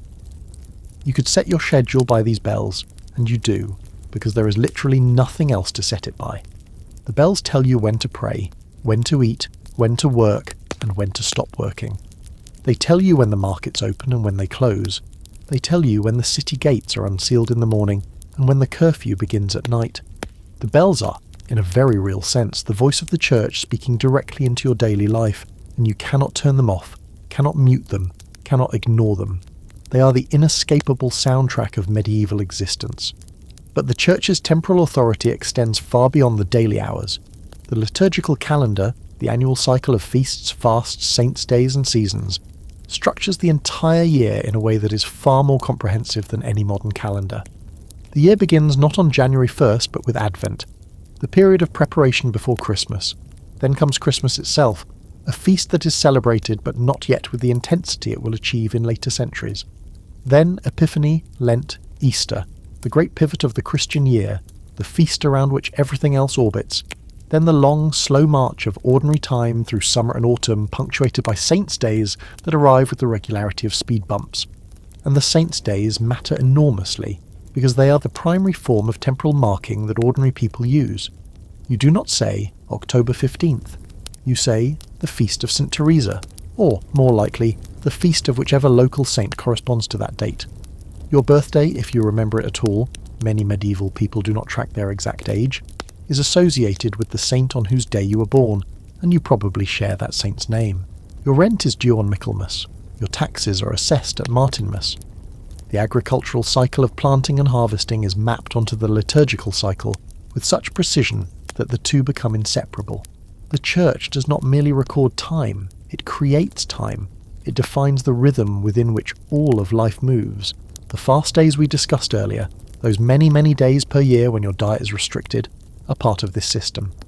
So are the feast days, when the restrictions are lifted and the community celebrates with food, drink and communal rituals. A major feast day in your parish means a special mass, possibly a procession through the streets with the church's relics or its patron saint's image carried aloft on a decorated platform, followed by a communal meal or at least communal drinking, music and socialising. These feast days are the closest thing you have to holidays. The word holiday itself derives from holy day, and they are anticipated, prepared for, and savoured.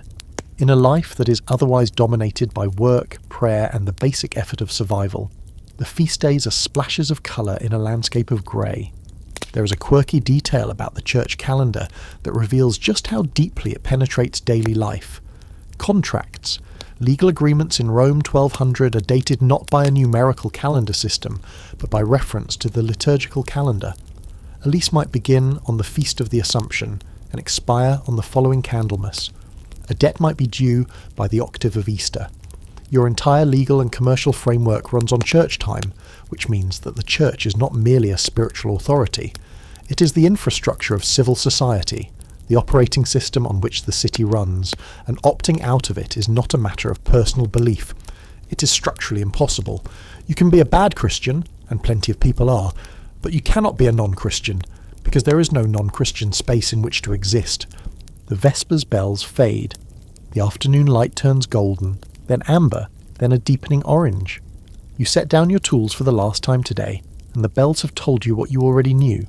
The day is winding toward its close, and the most dangerous part of it, the night, is about to begin.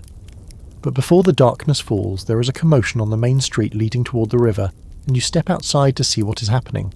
A stream of people, strangers, clearly, their clothing road dusty and their faces carrying that particular blend of exhaustion and exaltation that marks them instantly, is moving through your neighbourhood, escorted by a local guide who is talking rapidly and pointing at churches. Pilgrims! Another batch of pilgrims arrive from God knows where, and they are the lifeblood of this city. Rome in 1200 is, above all else, a pilgrimage destination. It is one of the three great pilgrimage cities of Christendom, alongside Jerusalem and Santiago de Compostela, and in terms of sheer volume of visitors, it may be the most visited of the three. Jerusalem is in the hands of the Crusader states, precariously and for not much longer, and reaching it requires a sea voyage and the willingness to risk bandits, disease, and the occasional Saracen army. Santiago requires a long overland trek across Spain. Rome, by contrast, is relatively accessible from most of Western Europe. It sits at the centre of a road network that, though degraded from its ancient glory, still functions well enough to channel a steady flow of travellers from France, Germany, England, Spain, and across Italy itself. The pilgrims come for the relics. They come for the tombs of Saints Peter and Paul, the two foundational figures of the Roman Church. They come for the hundreds of other relics scattered across the city's 400 churches, fragments of saints' bodies, objects associated with biblical events, vials of holy oil, splinters of sacred wood. They come because the Church teaches that visiting these sacred sites and venerating these relics can earn spiritual benefits. The remission of sins, the shortening of time in purgatory, divine favour in this life and the next. The pilgrimage is not tourism. It is a spiritual transaction, an investment in the economy of salvation, and people undertake it with a seriousness of purpose that is hard to overstate. The journey itself is gruelling. A pilgrim from northern France might spend 3 to 4 weeks on the road, walking 15 to 20 miles per day, sleeping in pilgrim hostels, monasteries, or under the stars. A pilgrim from England adds a channel crossing and another week. Those from Germany, Scandinavia, or Eastern Europe face even longer journeys. They travel in groups for safety, carrying minimal possessions: a staff, a satchel, a water gourd, a broad-brimmed hat to keep off the sun and rain. They follow established routes that are marked by churches, hostels, and the collective memory of previous pilgrims. Guidebooks exist. Rough, practical documents that describe the routes, the major stops, the relics to be seen, and the dangers to be avoided. And they circulate among literate pilgrims and the clerics who advise them. When the pilgrims arrive in Rome, they enter a city that is both welcoming and predatory. The welcoming part is genuine. The churches maintain hostels, called xenodokia or hospitalia, that provide basic food and shelter to pilgrims, often for free or for a nominal donation. The papal administration organises assistance for the poorest travellers. Some of the wealthier churches stage elaborate welcome ceremonies for pilgrim groups, with processions, hymns, and the dramatic unveiling of relics that reduce grown men and women to tears. The predatory part is equally genuine. The pilgrim service industry includes not just honest hostelers and pious guides, but also thieves, pickpockets, con artists, and sellers of fake relics, a category so common that it has become a running joke among the more cynical clerics. Pilgrims are obvious targets. They are strangers, they carry money, they are disoriented by the unfamiliar city, and they are often so focused on their spiritual goal that they neglect basic self-preservation. The narrow streets around the major pilgrimage churches are prime hunting grounds for the city's criminal element, and the papal and communal authorities wage a constant, largely losing battle to keep the pilgrims safe. The economic impact of the pilgrim trade is enormous. Every pilgrim needs to eat, sleep, and get around the city, and those basic needs generate demand for bread, wine, lodging, transportation, and the services of local guides who know which churches have which relics and which streets are safe to walk. On top of that, there is the souvenir trade. Small devotional objects, holy medals, lead badges stamped with images of saints, miniature ampuli containing holy oil or water from sacred sites. These objects are sold outside every major church, and the revenue they generate is significant enough that churches compete fiercely for pilgrim traffic, each one promoting its relics as more powerful, more authentic, and more spiritually beneficial than the relics of the church down the street. The pilgrim you're watching pass through your street is a middle-aged man, probably German or Flemish, judging by his clothing and the language he's mumbling to himself. He looks tired, thin, and slightly feverish. The Roman malaria is already working on him, though he will not understand what is happening until the chills start in a few days. He's clutching a wooden cross in one hand and staring at the churches around him, with an expression of overwhelmed wonder. This city, for him, is not a crumbling medieval town with a sanitation problem. It is the holy city, the centre of the Christian world, the place where Peter was crucified and Paul was beheaded, where the bones of 100 martyrs lie in decorated crypts beneath ancient altars. He has walked for weeks to stand here, and the tears on his dusty face are real. You watch him pass, and you feel the complicated thing that Romans always feel about pilgrims, a mix of gratitude. They bring money, and mild contempt. They are naive, they block the streets, they get sick and become a burden, and underneath both of those a quiet, half-acknowledged pride. They come here because of this city, because despite the ruins, the towers, the brawls, the floods, and the malaria, this is still Rome. It still means something, and the fact that it means something is, in a strange way, the most important thing about living here. You follow the pilgrim group, half out of curiosity and half because their route takes you past one of the neighbourhood's larger churches, and what you see inside is worth a detour. The pilgrims are being ushered into a side chapel, where a priest is preparing to display the church's most prized possession, a relic. Specifically, according to the inscription on the ornate silver reliquary, that the priest is unlocking with a ceremonial key, a knucklebone of St. Stephen, the first Christian martyr. The relic economy of Rome in 1200 is one of the most fascinating, bizarre, and, depending on your perspective, either deeply moving or deeply cynical phenomena of the medieval world. Relics are physical remains of saints or objects associated with holy figures: bones, hair, teeth, blood, clothing, instruments of martyrdom. The theological basis for their veneration is the belief that the saints, being in heaven, maintain a special connection to the physical remains they left on earth, and that proximity to these remains, touching them, praying near them, even being in the same room with them, can channel divine grace. Miracles are attributed to relics. healings, visions, protection from disaster. The more powerful the saint, the more powerful the relic, and the more pilgrims it attracts. Rome has an absolutely staggering collection of relics.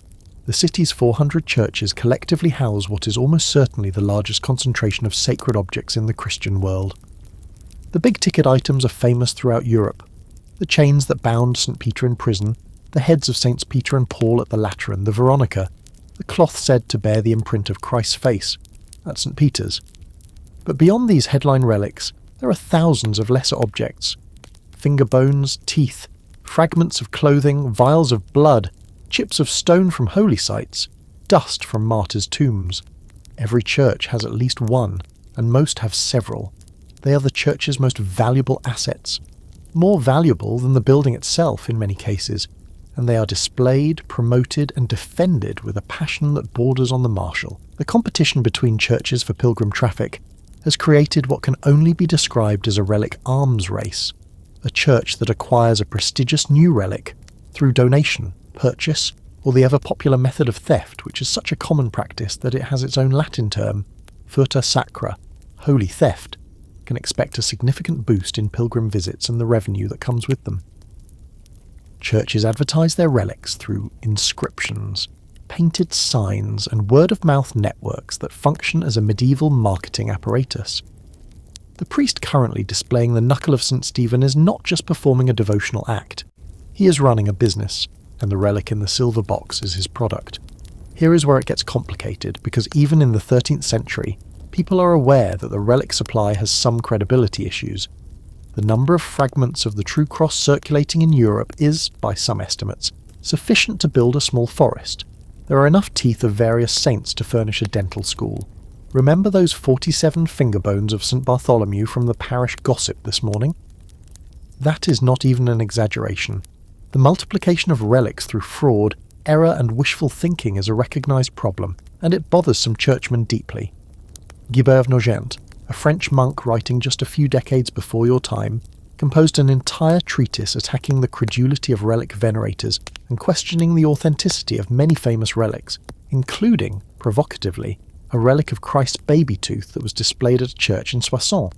If Christ ascended bodily into heaven, Guibert asked with devastating logic, how could any part of his body remain on earth? Historians still argue about what ordinary people actually believed about relics. Were they credulous dupes, swallowing every claim without question? Were they sophisticated consumers who evaluated competing relic claims with a degree of healthy skepticism? The answer, almost certainly, is both. The same range of belief and doubt that exists in any human population faced with claims about the supernatural. Some pilgrims approach the relics with absolute tearful faith, others are more reserved, and some, the merchants, the repeat visitors, the locals like you who see the same relics every week, have developed a pragmatic relationship with the whole enterprise. You believe in the general principle of relics, you venerate them when appropriate, and you privately suspect that at least some of the objects in these reliquaries are not what they claim to be. But you keep that suspicion to yourself because expressing it publicly would be both socially unacceptable and theologically dangerous. The pilgrims in the chapel, however, are not in a skeptical mood. The German man you followed is on his knees, tears streaming openly down his face, his hands clasped so tightly that his knuckles are white. The priest intones a prayer. The reliquary is opened. Inside, nestled in a bed of silk, is a small brownish object that could be a bone fragment or could, honestly, be almost anything. It does not matter. What matters is the faith that fills this room like heat from a fire, tangible, overwhelming, and utterly sincere.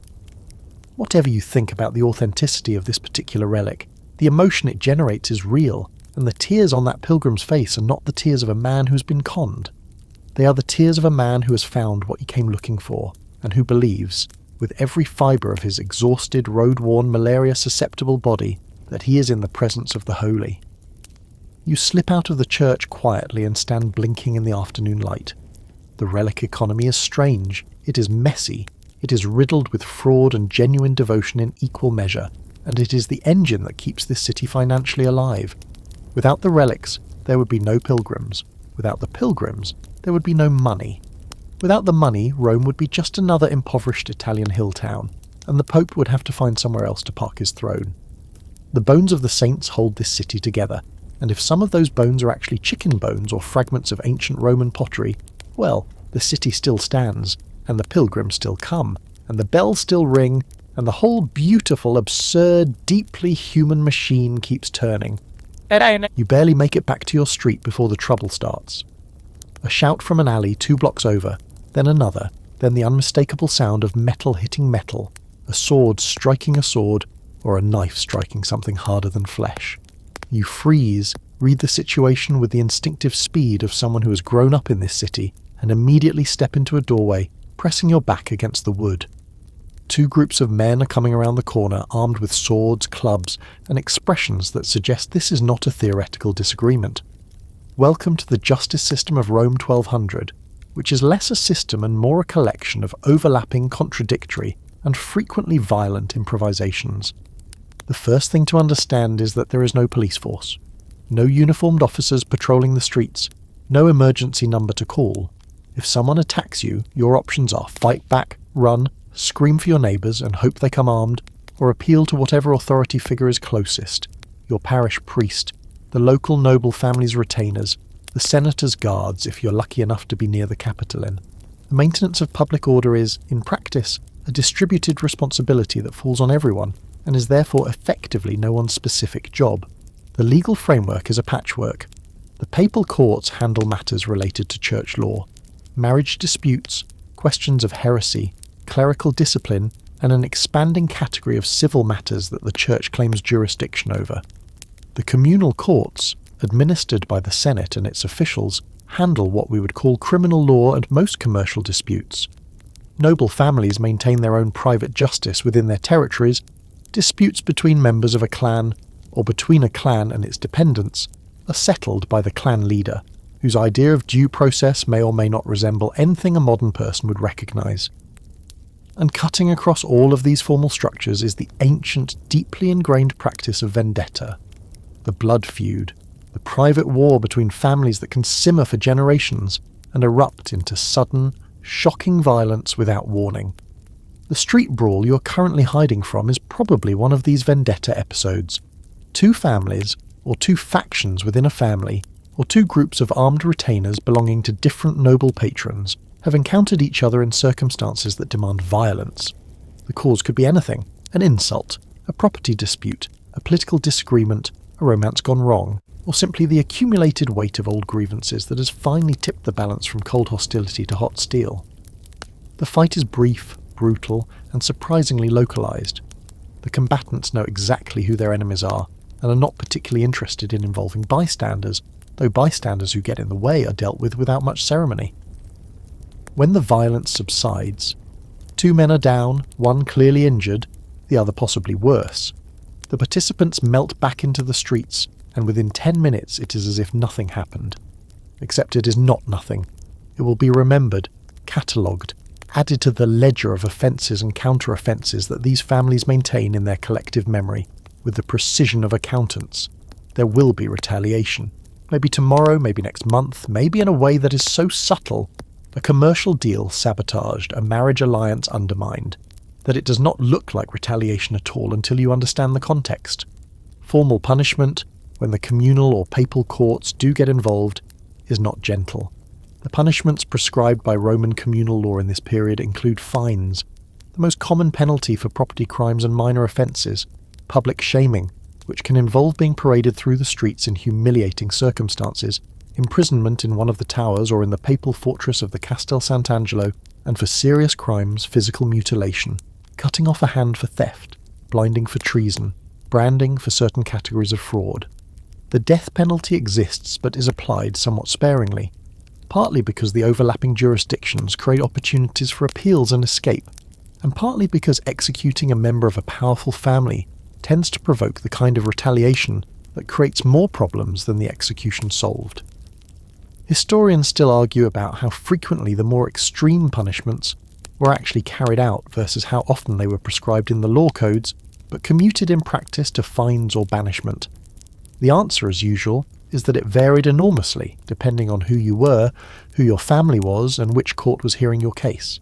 Exile is a common punishment for politically motivated crimes, and in a city as factional as Rome, politically motivated, covers a lot of ground. Being exiled from Rome means being cut off from your family, your parish, your livelihood, your entire social identity. It is a form of social death that is in some ways more terrifying than physical punishment. The exiled person wanders the Italian peninsula, seeking shelter with relatives or allies in other cities, and plots their return, which may come through political change, papal amnesty, or the simple passage of enough time for memories to soften. Some exiles return triumphantly, others die in obscurity. The uncertainty is part of the punishment. You remain in your doorway until you are sure the street is clear, then step out cautiously. The blood on the cobblestones is already being investigated by a dog, and two women from a nearby building are peering out of an upper window discussing what they saw in low, rapid voices. No one is calling for the authorities. No one expects the authorities to come. This is how justice works in your city. Personally, violently, and with a long, long memory. You pull your tunic tighter, check the position of the small knife at your belt.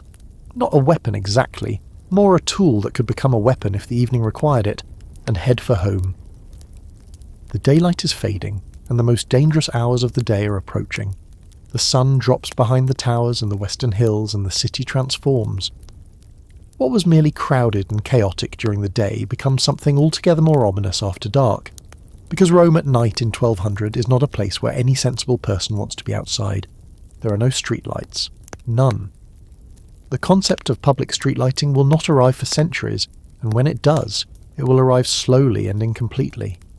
Right now, after the sun sets, the streets of Rome are lit by exactly two things: the moon, when it is visible, and whatever light leaks from the shuttered windows of occupied buildings.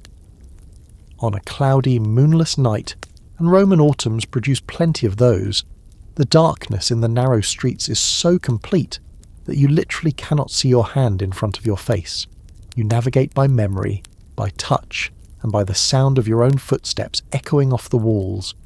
If that is not enough to make your skin crawl, consider that the streets you are navigating are uneven, full of holes, crossed by drainage channels, and occasionally blocked by debris that was not there this morning.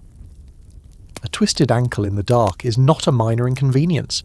It is a genuine threat to your mobility and, by extension, your safety. The curfew bell rings at Compline, the last canonical hour of the day, roughly an hour after sunset, and after that bell sounds, you are expected to be indoors. The curfew is enforced with varying degrees of seriousness depending on the political situation and the current level of urban tension. In quiet times, enforcement is loose, and people who have legitimate reasons to be out, craftsmen finishing a job, servants on errands, people returning from a tavern, are left alone. In times of political crisis or factional violence, the curfew is enforced aggressively, and being caught on the streets after dark can mean arrest, a beating, or worse. The word curfew itself comes from the French couvre-feu, cover the fire, a reminder that the original purpose of the evening bell was to signal that household fires should be banked for the night, to reduce the risk of conflagration.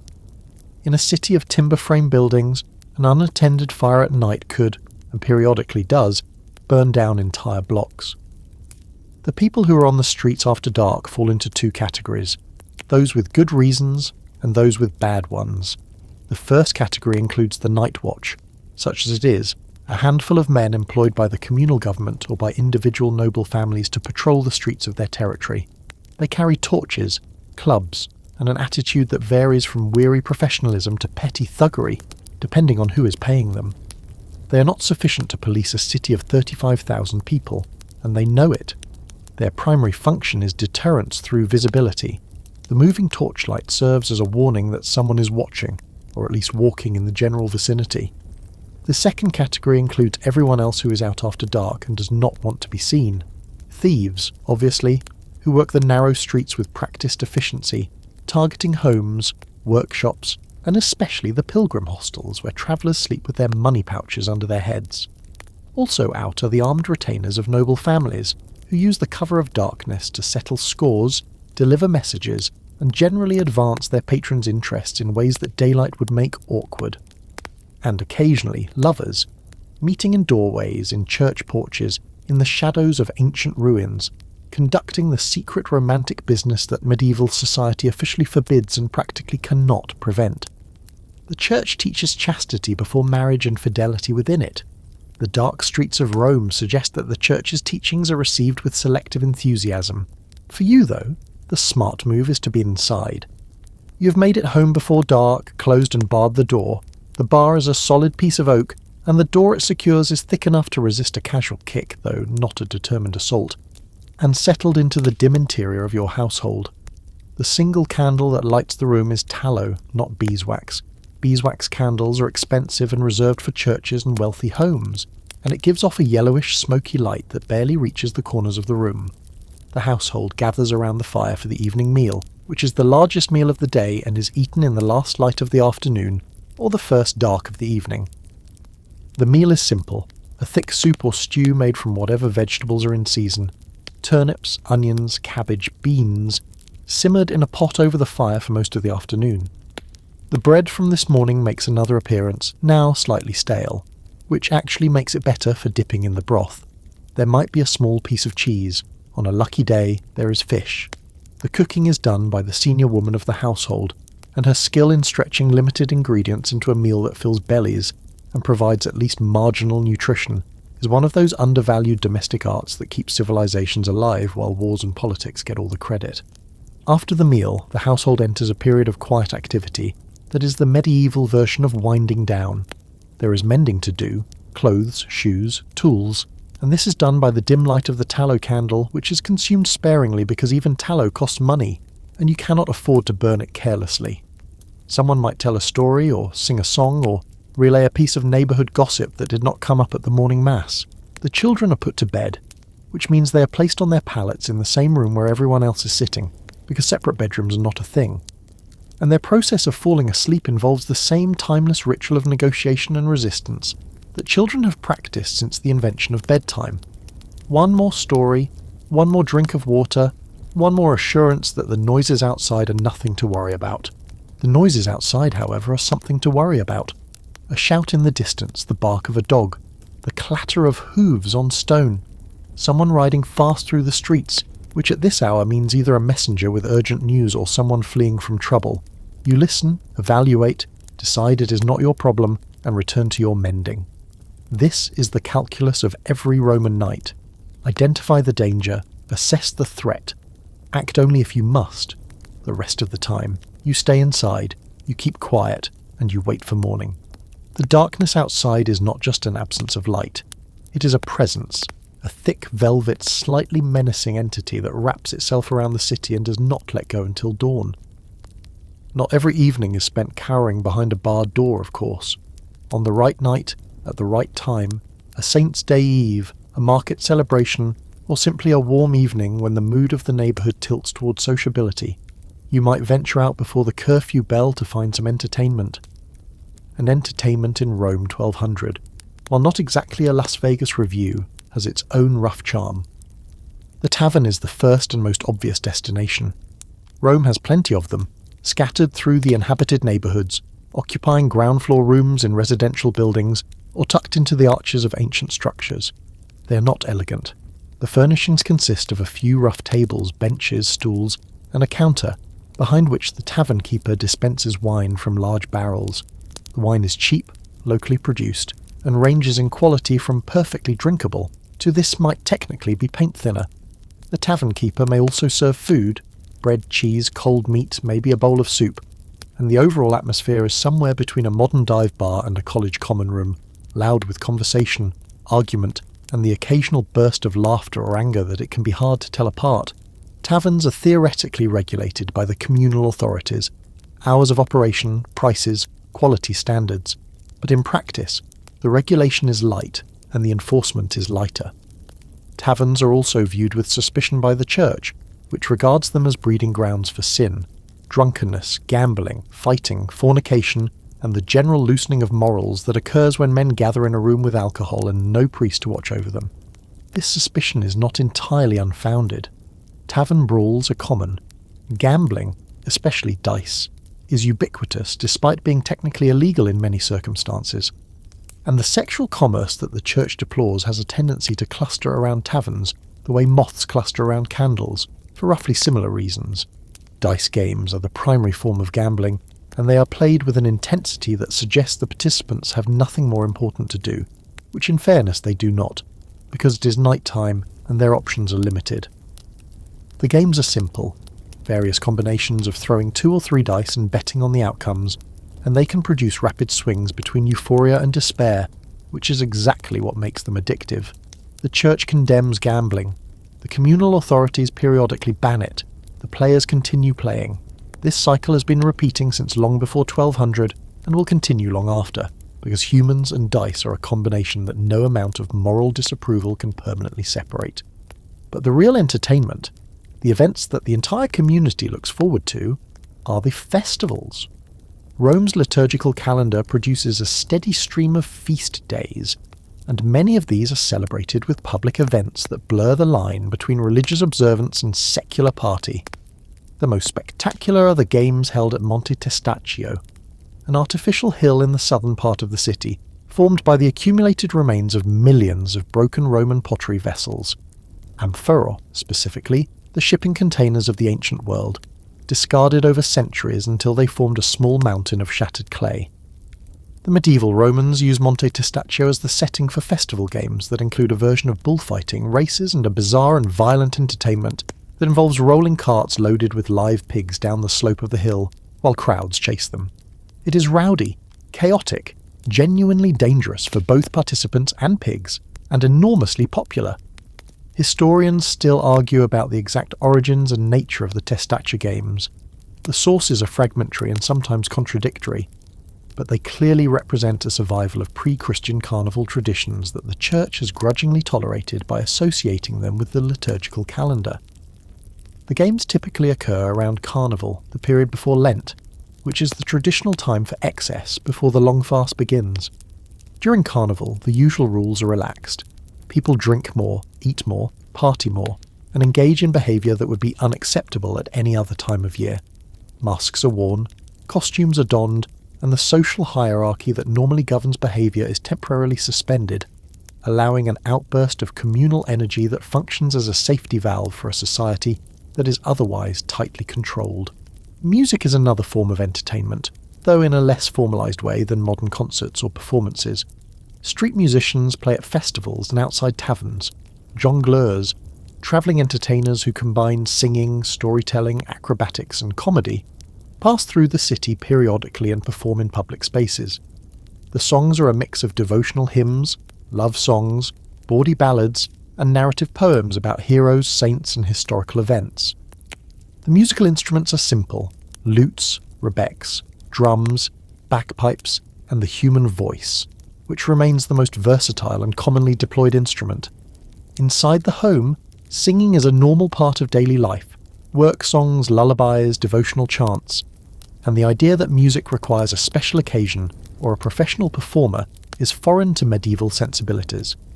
Music is just something people do, the way breathing is something people do, and the quality varies accordingly.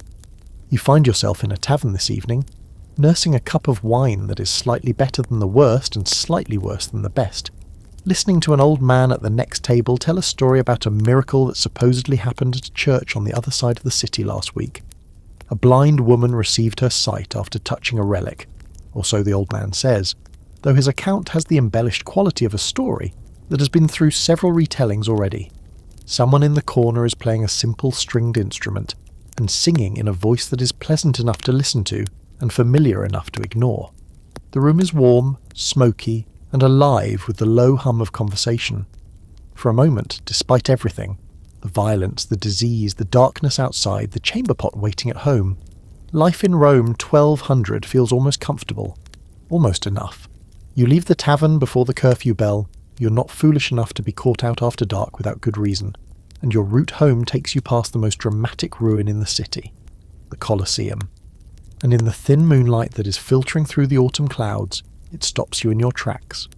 The Colosseum in 1200 is not the tidy excavated fenced-off tourist site you know from modern photographs. It is a vast, half-collapsed hulk of concrete and travertine, its outer wall intact on one side and sheared away on the other where an earthquake, probably the one in 1231, though for you in 1200 the worst structural damage has already occurred, has brought down enormous sections of masonry. The fallen blocks lie where they landed, some of them the size of small rooms, scattered at the base of the structure like the toys of a giant who grew bored and walked away. The interior, where 50,000 Romans once cheered the slaughter of gladiators and wild beasts, is a wilderness of rubble, vegetation, and squatters. Parts of the structure have been converted into housing. The Frangipane family, remember, has fortified sections of it for their own use. Other sections have been claimed by small workshops, storage operations, and people who simply need somewhere to live and have decided that a cavern inside a ruined amphitheatre is no worse than any other option. But here is the thing that makes the Colosseum truly strange in 1200. Nobody knows what it was originally for. That sounds impossible, but it is true. The knowledge of gladiatorial combat and the elaborate beast hunts of imperial Rome has been almost entirely lost. The medieval Romans who live in and around the Colosseum have no concept of what happened there. Instead, they have myths. The most popular myth, and this is a genuine belief in this period, not a joke or a metaphor, is that the Colosseum was a temple to the sun. The name itself is popularly derived from a colossus, a giant statue that once stood nearby, dedicated to the sun god. Medieval guides who escort pilgrims through the city explain that the Colosseum was a pagan worship site, possibly connected to demonic rituals, which is why it is now in ruins. God destroyed it, or allowed it to be destroyed, as punishment for the sins committed there. This explanation is neatly consistent with the medieval worldview, in which the ancient pagan past is understood primarily as a period of spiritual darkness from which Christianity rescued the world, and the physical ruins of that past are evidence of divine judgment. The mythologization of the ancient ruins extends far beyond the Colosseum. The Pantheon, which is actually in relatively good shape, having been converted into a church in the 7th century, is popularly believed to have been a temple of demons. According to the medieval legend, the building was originally dedicated to all the pagan gods, which is actually sort of true, since Pantheon means all gods. And on the night it was consecrated as a church, a swarm of demons flew out through the hole in the roof, the famous oculus, screaming as they went. The hole was left open, the story goes, so that the demons could escape. This story is told with complete sincerity to pilgrims, who believe it with complete sincerity, and it is, if you think about it, a rather charming way of explaining a peculiar architectural feature. Other ruins have their own legends. The equestrian statue of Marcus Aurelius, which survives because medieval Romans believe it depicts Constantine, the first Christian emperor, and therefore consider it sacred rather than pagan, stands on the Lateran hill and legends cluster around it like moss on stone. Ancient columns, obelisks, and fragments of statuary are explained through an elaborate mythology that mixes garbled historical memory with Christian theology and outright fantasy. The Mirabilia Surbis Romae, The Marvels of the City of Rome, a guidebook written around 1140, compiles these legends and distributes them to pilgrims and visitors, and it is, from a modern historical perspective, almost entirely wrong about everything, while being fascinatingly revealing about how medieval people understood the past. Historians still argue about how much of this mythologizing represents genuine ignorance, and how much is deliberate reinterpretation, a conscious effort by the medieval church to reframe the pagan past in Christian terms. The answer is probably a mix. Ordinary Romans like you genuinely do not know what the Colosseum was for. The information has been lost, buried under centuries of disruption, population collapse, and the general failure of institutional memory that characterizes the early medieval period. But the Church has also actively promoted a narrative in which the pagan past is dark, dangerous, and spiritually contaminated, which discourages the kind of curious investigation that might lead people to rediscover what the ruins actually represent. You stand in the moonlight looking up at the Colosseum, and you do not see an amphitheatre. You see a haunted monument to a fallen empire, a place where dark things happened in dark times, a ruin that your city has half consumed and half forgotten. You do not feel awe in the modern touristic sense. You feel a superstitious unease, a sense that the stones around you remember things that you do not want to know. A bat flickers out of an archway and disappears into the night. You shiver, from the cold, you tell yourself, just from the cold, and hurry on toward home, leaving the old giant to its moonlit dreams. You make it home, bar the door, and sit down on the bench by the dying fire. The household is preparing for sleep, the children already on their pallets, the candle guttering in its dish. But before you can rest, there is one more obligation: prayer. Evening prayer, personal prayer, the kind that happens not in the church, but in the dim privacy of your own home, with your forehead against your clasped hands and the last warmth of the embers on your face. Faith in Rome. 1200 is not a topic you think about. It is the medium you live in, the way a fish lives in water, so pervasive, so fundamental, so completely integrated into every aspect of existence that the idea of standing outside it and examining it objectively is literally inconceivable. You do not have faith, the way a modern person might say they have a belief system or a philosophical orientation. You exist inside faith. It is the architecture of your reality. The theology that underpins your daily experience is not the refined, systematic theology of the university scholastics. Thomas Aquinas is not yet born, and the great synthesis of Aristotelian philosophy and Christian doctrine that he will produce is still decades away. Your theology is simpler, more visceral, more immediate. God created the world. Christ redeemed it through his suffering and death. The church is the vessel of salvation. The saints intercede on your behalf. The devil is real, not metaphorically real, not symbolically real, genuinely, physically, actively real. And he is working constantly to claim your soul. Hell is waiting for sinners. Heaven is waiting for the righteous. Purgatory, a concept that is being formalized by the church right around this period, waits for everyone in between, which is most people, because most people are neither purely righteous nor purely wicked, but somewhere in the muddled, compromised middle. This is the worldview that greets you when you wake up and tucks you in when you go to sleep. It is painted on the walls of your church in vivid, sometimes terrifying frescoes. The Last Judgment, with Christ enthroned in glory separating the saved from the damned, the blessed ascending to paradise, and the sinners being dragged by grinning demons into a hellmouth that is literally a giant monster's open jaws. These images are not decorative, they are instructional. They are meant to scare you, and they do scare you, and the fear they produce is not irrational. It is a perfectly logical response to a reality that you believe in, as firmly as you believe in the hardness of stone or the wetness of water. The Mass you attended this morning was a ritual participation in this cosmic drama. The Eucharist, the bread and wine that become, through the miracle of transubstantiation, the actual body and blood of Christ, is the central mystery of your faith, and the moment of consecration, when the priest raises the host and the bells ring and every head in the church bows, is the most sacred instant of your daily existence. You do not receive communion every day. Lay people typically receive it only a few times a year, a practice that the Fourth Lateran Council in 1215 will try to change by mandating at least annual communion. But you witness the miracle every time you attend Mass, and it renews your connection to the divine in a way that is felt rather than understood. Confession is another pillar of your spiritual life.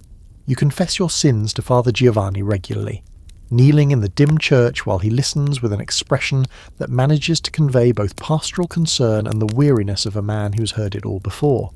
The sins you confess are mostly small: angry words, lustful thoughts, skipping prayers, cheating slightly on a commercial transaction.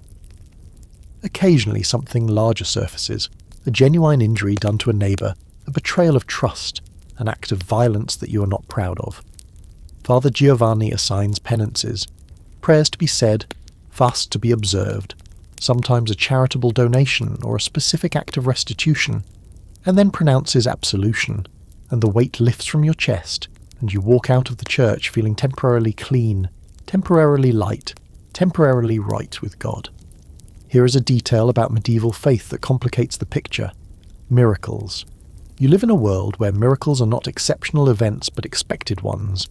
A relic that heals a sick child, a saint who appears in a dream and gives guidance, a prayer that is answered with uncanny specificity.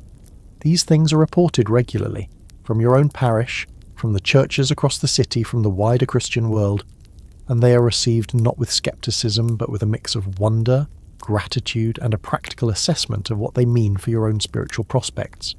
If St. Stephen's knuckle can cure blindness, then maybe your prayer to St. Sebastian will cure your cousin's fever. The causal logic is straightforward. The saints have power, the relics channel that power, and faith activates it. The system makes sense, internally, and the fact that it does not always produce results is explained by the inscrutability of God's will, which is not a dodge, but a genuine theological position that provides comfort to people who need comfort and cannot wait for the invention of modern medicine.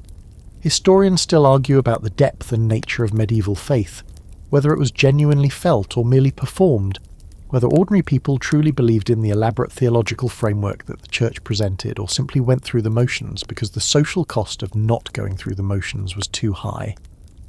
The consensus, such as it is, leans toward genuine belief with a healthy side of pragmatic accommodation.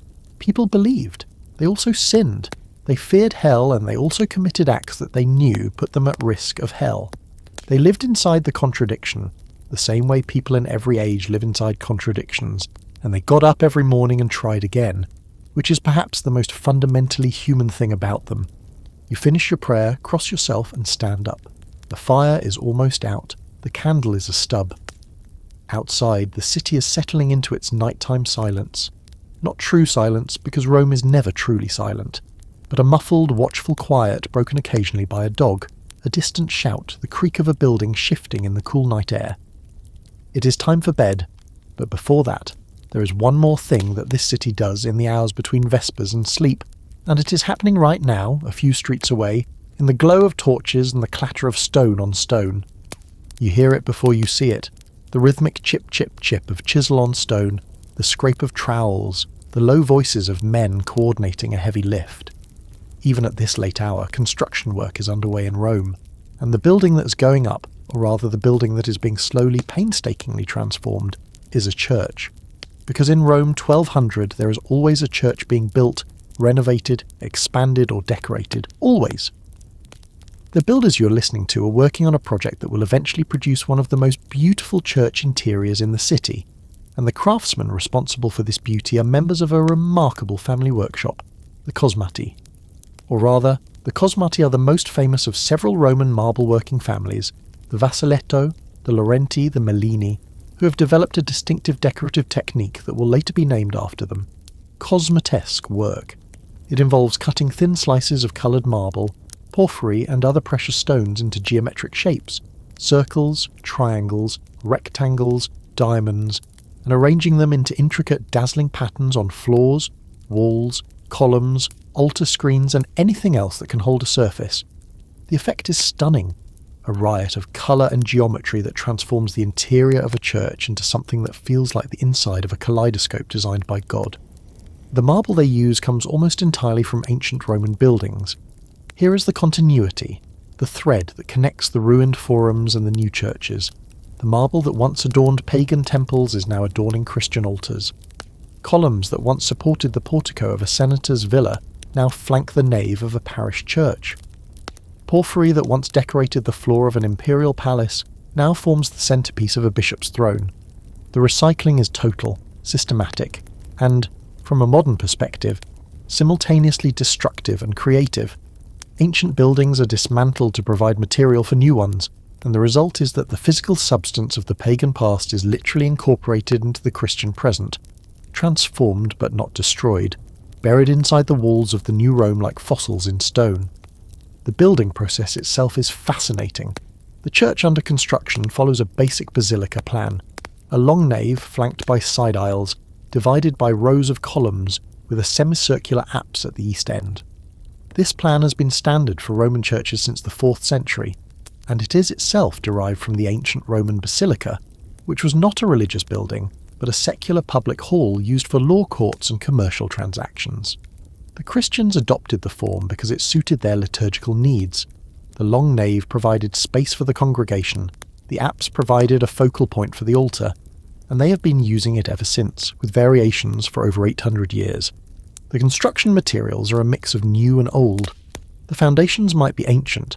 Many new churches are built directly on the foundations of older structures, which in turn were built on the foundations of even older structures, creating a layered archaeological history that modern excavators find both thrilling and maddening.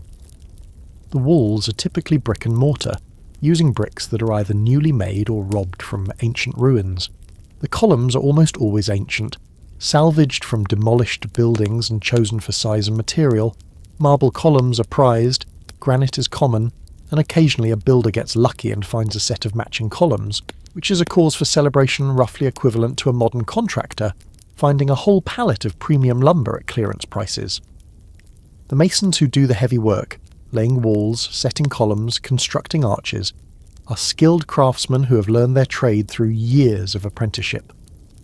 The marble workers who create the cosmotesque decoration are a step above, artists whose families have passed down their techniques for generations. Historians still argue about the extent to which the cosmety workshops represented a continuous tradition stretching back to late antiquity or a medieval revival of ancient techniques. The evidence points somewhere in between. There is clearly some continuity of technical knowledge in Rome's marble working tradition, but the specific cosmotesque style seems to be a medieval development that draws on ancient materials and methods but combines them in new ways. The funding for all this construction comes predictably from the church.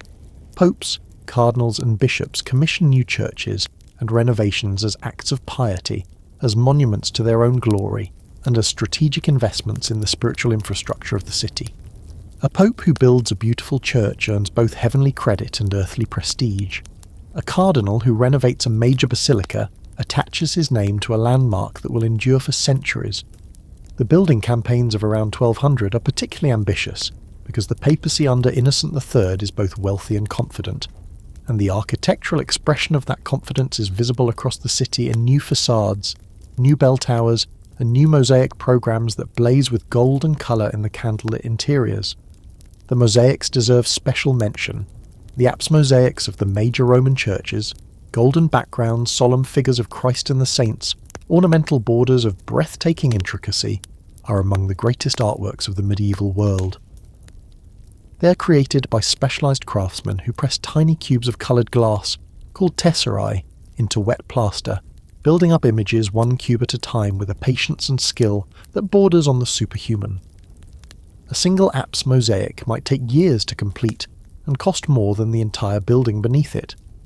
The gold-backed tesserae that create the characteristic golden glow of a Roman apse mosaic are made by sandwiching a thin layer of gold leaf between two layers of glass, a technique that has been used since antiquity and that produces a luminous, shimmering surface that seems to generate its own light. When you stand in a Roman church at evening mass, with candles burning and the mosaic glowing above the altar, you're experiencing one of the most powerful aesthetic effects that the medieval world can produce. The deliberate creation of a space that feels divine, that overwhelms your senses with beauty and mystery and awe, and that convinces you, at a level deeper than argument, that you are standing in the presence of something holy. The chip, chip, chip of the chisel continues into the night. Rome is building, as it has always been building, on top of itself, out of itself, transforming its own past into its own future one stone at a time. Before you finally retire for the night, your thoughts drift, as they sometimes do, in the liminal space between waking and sleeping, to the world beyond the walls. Not the metaphysical world, not heaven and hell, but the physical world that lies outside the Aurelian walls of Rome, the vast and largely empty landscape that surrounds this city like a moat of grass and silence. The Aurelian walls were built in the 3rd century by the Emperor Aurelian to protect Rome from barbarian attack, and they still stand. 12 miles of brick and concrete, punctuated by towers and pierced by gates, encircling an area that's far larger than the shrunken medieval city actually occupies. Most of the land inside the walls is empty. You could walk for 20 minutes from the edge of the inhabited zone and find yourself in what amounts to open countryside. Fields, orchards, vineyards, and the ever-present ruins, all contained within the circuit of the walls. The gates are opened at dawn and closed at dusk, and during the day, a steady trickle of people, animals and carts passes in and out, connecting the city to the world beyond. That world, the Campagna, the Roman countryside, is a haunted landscape. It was not always like this. In the centuries of the empire, the Campagna was densely populated, intensively farmed, and crisscrossed by roads, aqueducts, and the estates of wealthy Romans who built lavish country villas among their olive groves and vineyards. By 1200, most of that is gone. The population of the countryside has collapsed even more dramatically than the cities, depopulated by centuries of invasion, disease, economic decline, and, critically, malaria. The Pontine marshes to the south and the marshy lowlands along the Tiber create a vast breeding ground for mosquitoes, and the malaria they carry has made large swaths of the Campagna essentially uninhabitable for much of the year. In summer, when the mosquitoes are most active, the fever season descends on the low-lying areas with predictable, devastating regularity. What remains in the Campania is a landscape that feels post-apocalyptic. Ruins of Roman villas and towns, their walls visible above the scrubby vegetation like the bones of buried giants. Overgrown roads that lead to places nobody goes anymore. Abandoned churches whose congregations have vanished. And in the midst of this desolation, scattered settlements, fortified hilltop villages called castelli, perched on defensible promontories and surrounded by walls, their populations eking out a precarious existence from livestock herding, subsistence farming, and a wary relationship with the bandits and wild animals that roam the emptied countryside. The primary economic activity of the Campania is cattle ranching. Enormous herds of semi-wild cattle roam the grasslands, managed by herders who live a life that is closer to that of nomadic pastoralists than settled farmers. These herds are the source of the beef and leather that feeds and clothes Rome, and the cattle drives that bring animals to the city for slaughter are major logistical events, involving dozens of herders and hundreds of animals moving along routes that have been established for centuries. The cowboys of the Roman Campania, the buteri as they will later be called, are a tough, independent breed, as comfortable sleeping under the stars as under a roof, and they regard the city-dwelling Romans with a mix of contempt and practical dependency that is not so different from the relationship between rural and urban populations in any era. Sheep are the other major livestock, and they follow a seasonal pattern called transhumance, moving between highland summer pastures in the Apennine Mountains and lowland winter pastures in the Campania. The transhumance routes, called trattori, are ancient, and the seasonal movement of enormous flocks of sheep along these paths is one of the great spectacles of medieval Italian rural life. The wool they produce feeds the textile industry, which, while not as developed in Rome as in the great cloth-producing cities of Tuscany and northern Italy, is still an important economic activity. The cheese made from sheep's milk, a hard, sharp variety that is the ancestor of what will eventually become pecorino romano, is a dietary staple in both city and countryside. Farming exists in the Campania, but it is limited and precarious. The crops are the Mediterranean standards: wheat, barley, and other grains in the drier areas, olives and grapes on the hillsides, vegetables in small gardens near the settlements. The yields are low by modern standards. Medieval farming techniques are labour-intensive and dependent on animal manure for fertilisation, crop rotation for soil health, and prayer for everything else. A bad harvest, caused by drought, flooding, disease, or just bad luck, can mean hunger in the city within months, because Rome has no strategic grain reserve worth mentioning and depends on a fragile supply chain that runs from the Campania, from the port at Ostia, and occasionally from more distant sources in Sicily or Sardinia. Historians still argue about the extent to which the depopulation of the Roman Campania was caused by malaria versus economic factors versus political instability. The answer is almost certainly all three, interacting in a vicious cycle in which each factor reinforced the others. Fewer people meant less drainage and land management, which meant more standing water, which meant more mosquitoes, which meant more malaria, which meant fewer people. Breaking out of this cycle would require coordinated, large-scale intervention of a kind that medieval political and economic structures were simply not capable of producing. The Campania will remain haunted, underpopulated and malarial for centuries to come, a landscape that visitors from northern Europe will find simultaneously beautiful and terrifying, and that the Romans themselves regard with the weary familiarity of people who have always lived next door to a ghost. You have been outside the walls, everyone has. You have seen the ruins in the high grass, the hawks circling over the empty hills, the watchtowers of the castelli silhouetted against the sunset. You know that the world beyond Rome is big and mostly empty and not especially friendly, and this knowledge, this sense of being a small island of habitation in a vast, indifferent landscape, is part of what it means to live here. Rome is not just a city, it is a refuge, and the walls that surround it, however old and however poorly maintained, are a comfort every time you pass through a gate and hear it close behind you. Now, back inside those walls, in the last waking hour of your day, you sit with two neighbours on the stone bench in the small piazza near your building. The same bench where the old man was eating his breakfast this morning, the one that is almost certainly a repurposed piece of ancient cornice. The sky above the narrow street is speckled with stars, more stars than any modern city dweller has ever seen, because there is no light pollution, No electric glow, nothing between you and the universe except the atmosphere and the occasional cloud. The Milky Way arcs overhead with a vividness that is almost aggressive, and the constellations burn with a clarity that makes them feel close enough to touch. Your neighbours are in a talkative mood. The wine from earlier has loosened tongues, and the conversation drifts as it often does toward the future. Not the personal future of jobs and marriages and harvests, but the big future, the cosmic future, the question that hovers over everything in this era like a storm cloud that never quite breaks. Is the world ending? This is not an idle question. Apocalyptic anxiety is a genuine and pervasive feature of life in medieval Christendom, and it is particularly acute around the year 1200. The Book of Revelation, with its vivid imagery of beasts, plagues, wars, and the final judgment, is not an obscure text. It is read aloud in churches. It is depicted in art. Its symbols and prophecies are part of the common cultural vocabulary. And there is a widespread, if not universal, belief that the end times are approaching, that the signs described in Revelation are manifesting in the world around you, and that the second coming of Christ, the last judgment, and the end of history itself might happen within your lifetime. The evidence, as your neighbours see it, is compelling. The Crusades, which have been ongoing for a century, are understood not just as military campaigns, but as part of the cosmic struggle between Christianity and the forces of darkness. The fall of Jerusalem to Saladin in 1187, still within living memory, was a shock that many interpreted as a sign of God's anger and a possible precursor to the apocalypse. The rise of heretical movements, the Cathars in southern France, the Waldensians in northern Italy, is seen as the work of the Antichrist, whose appearance is prophesied as one of the final signs before the end.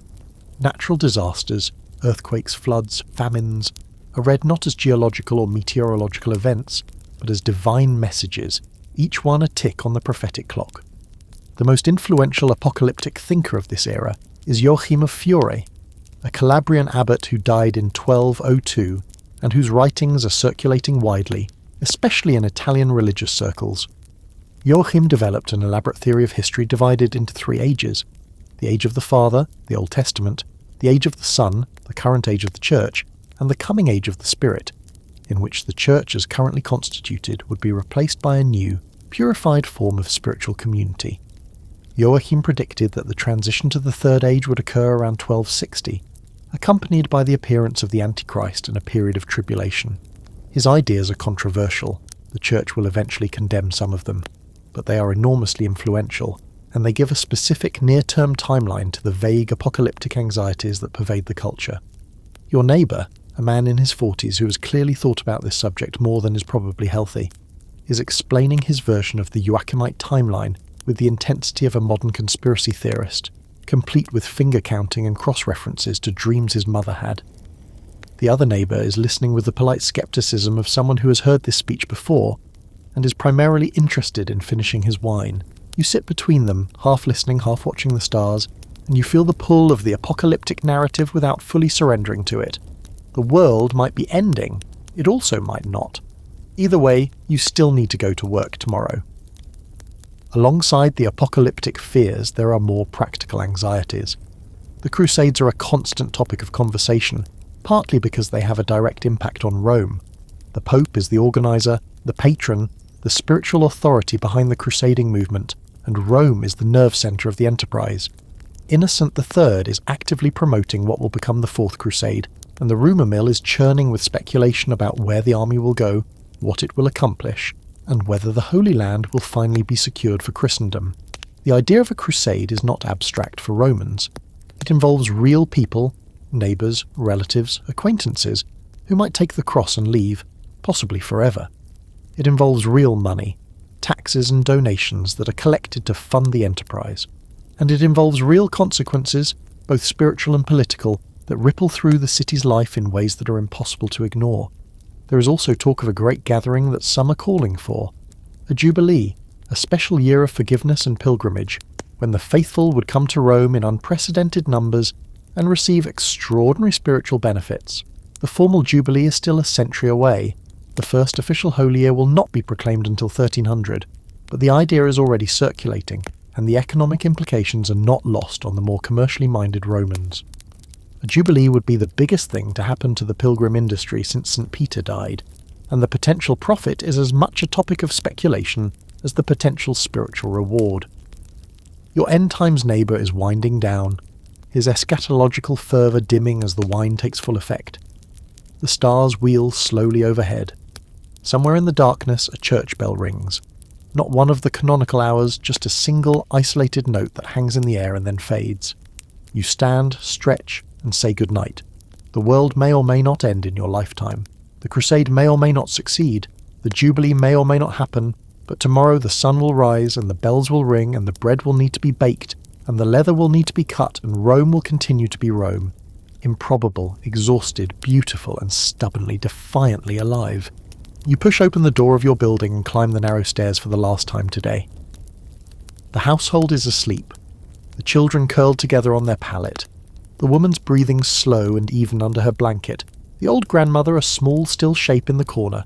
You ease yourself onto your straw mattress, pull the rough wool blanket up to your chest, and lie still. The room is almost completely dark. The last ember in the hearth gives off a faint orange glow that barely touches the walls, and outside, through the single shuttered window, you can hear the city settling into its deepest quiet. The Compline bell rang an hour ago. The curfew is in effect.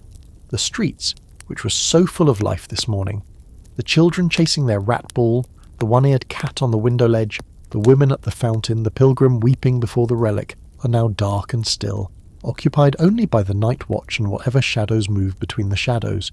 You think about your day, the morning mass with Father Giovanni and his predictable sermon, the bread and beans, the walk through streets where 1,000 years of history is stacked up in the walls like layers of paint, the market with its fish and onions and theatrical despair, the river with its mills and its menace, the afternoon at your workbench, your hands moving through patterns so familiar they might as well be breathing, the street fight you hid from, the pilgrim you watched cry, the Colosseum in the moonlight, the stars above the piazza and the neighbour's apocalypse.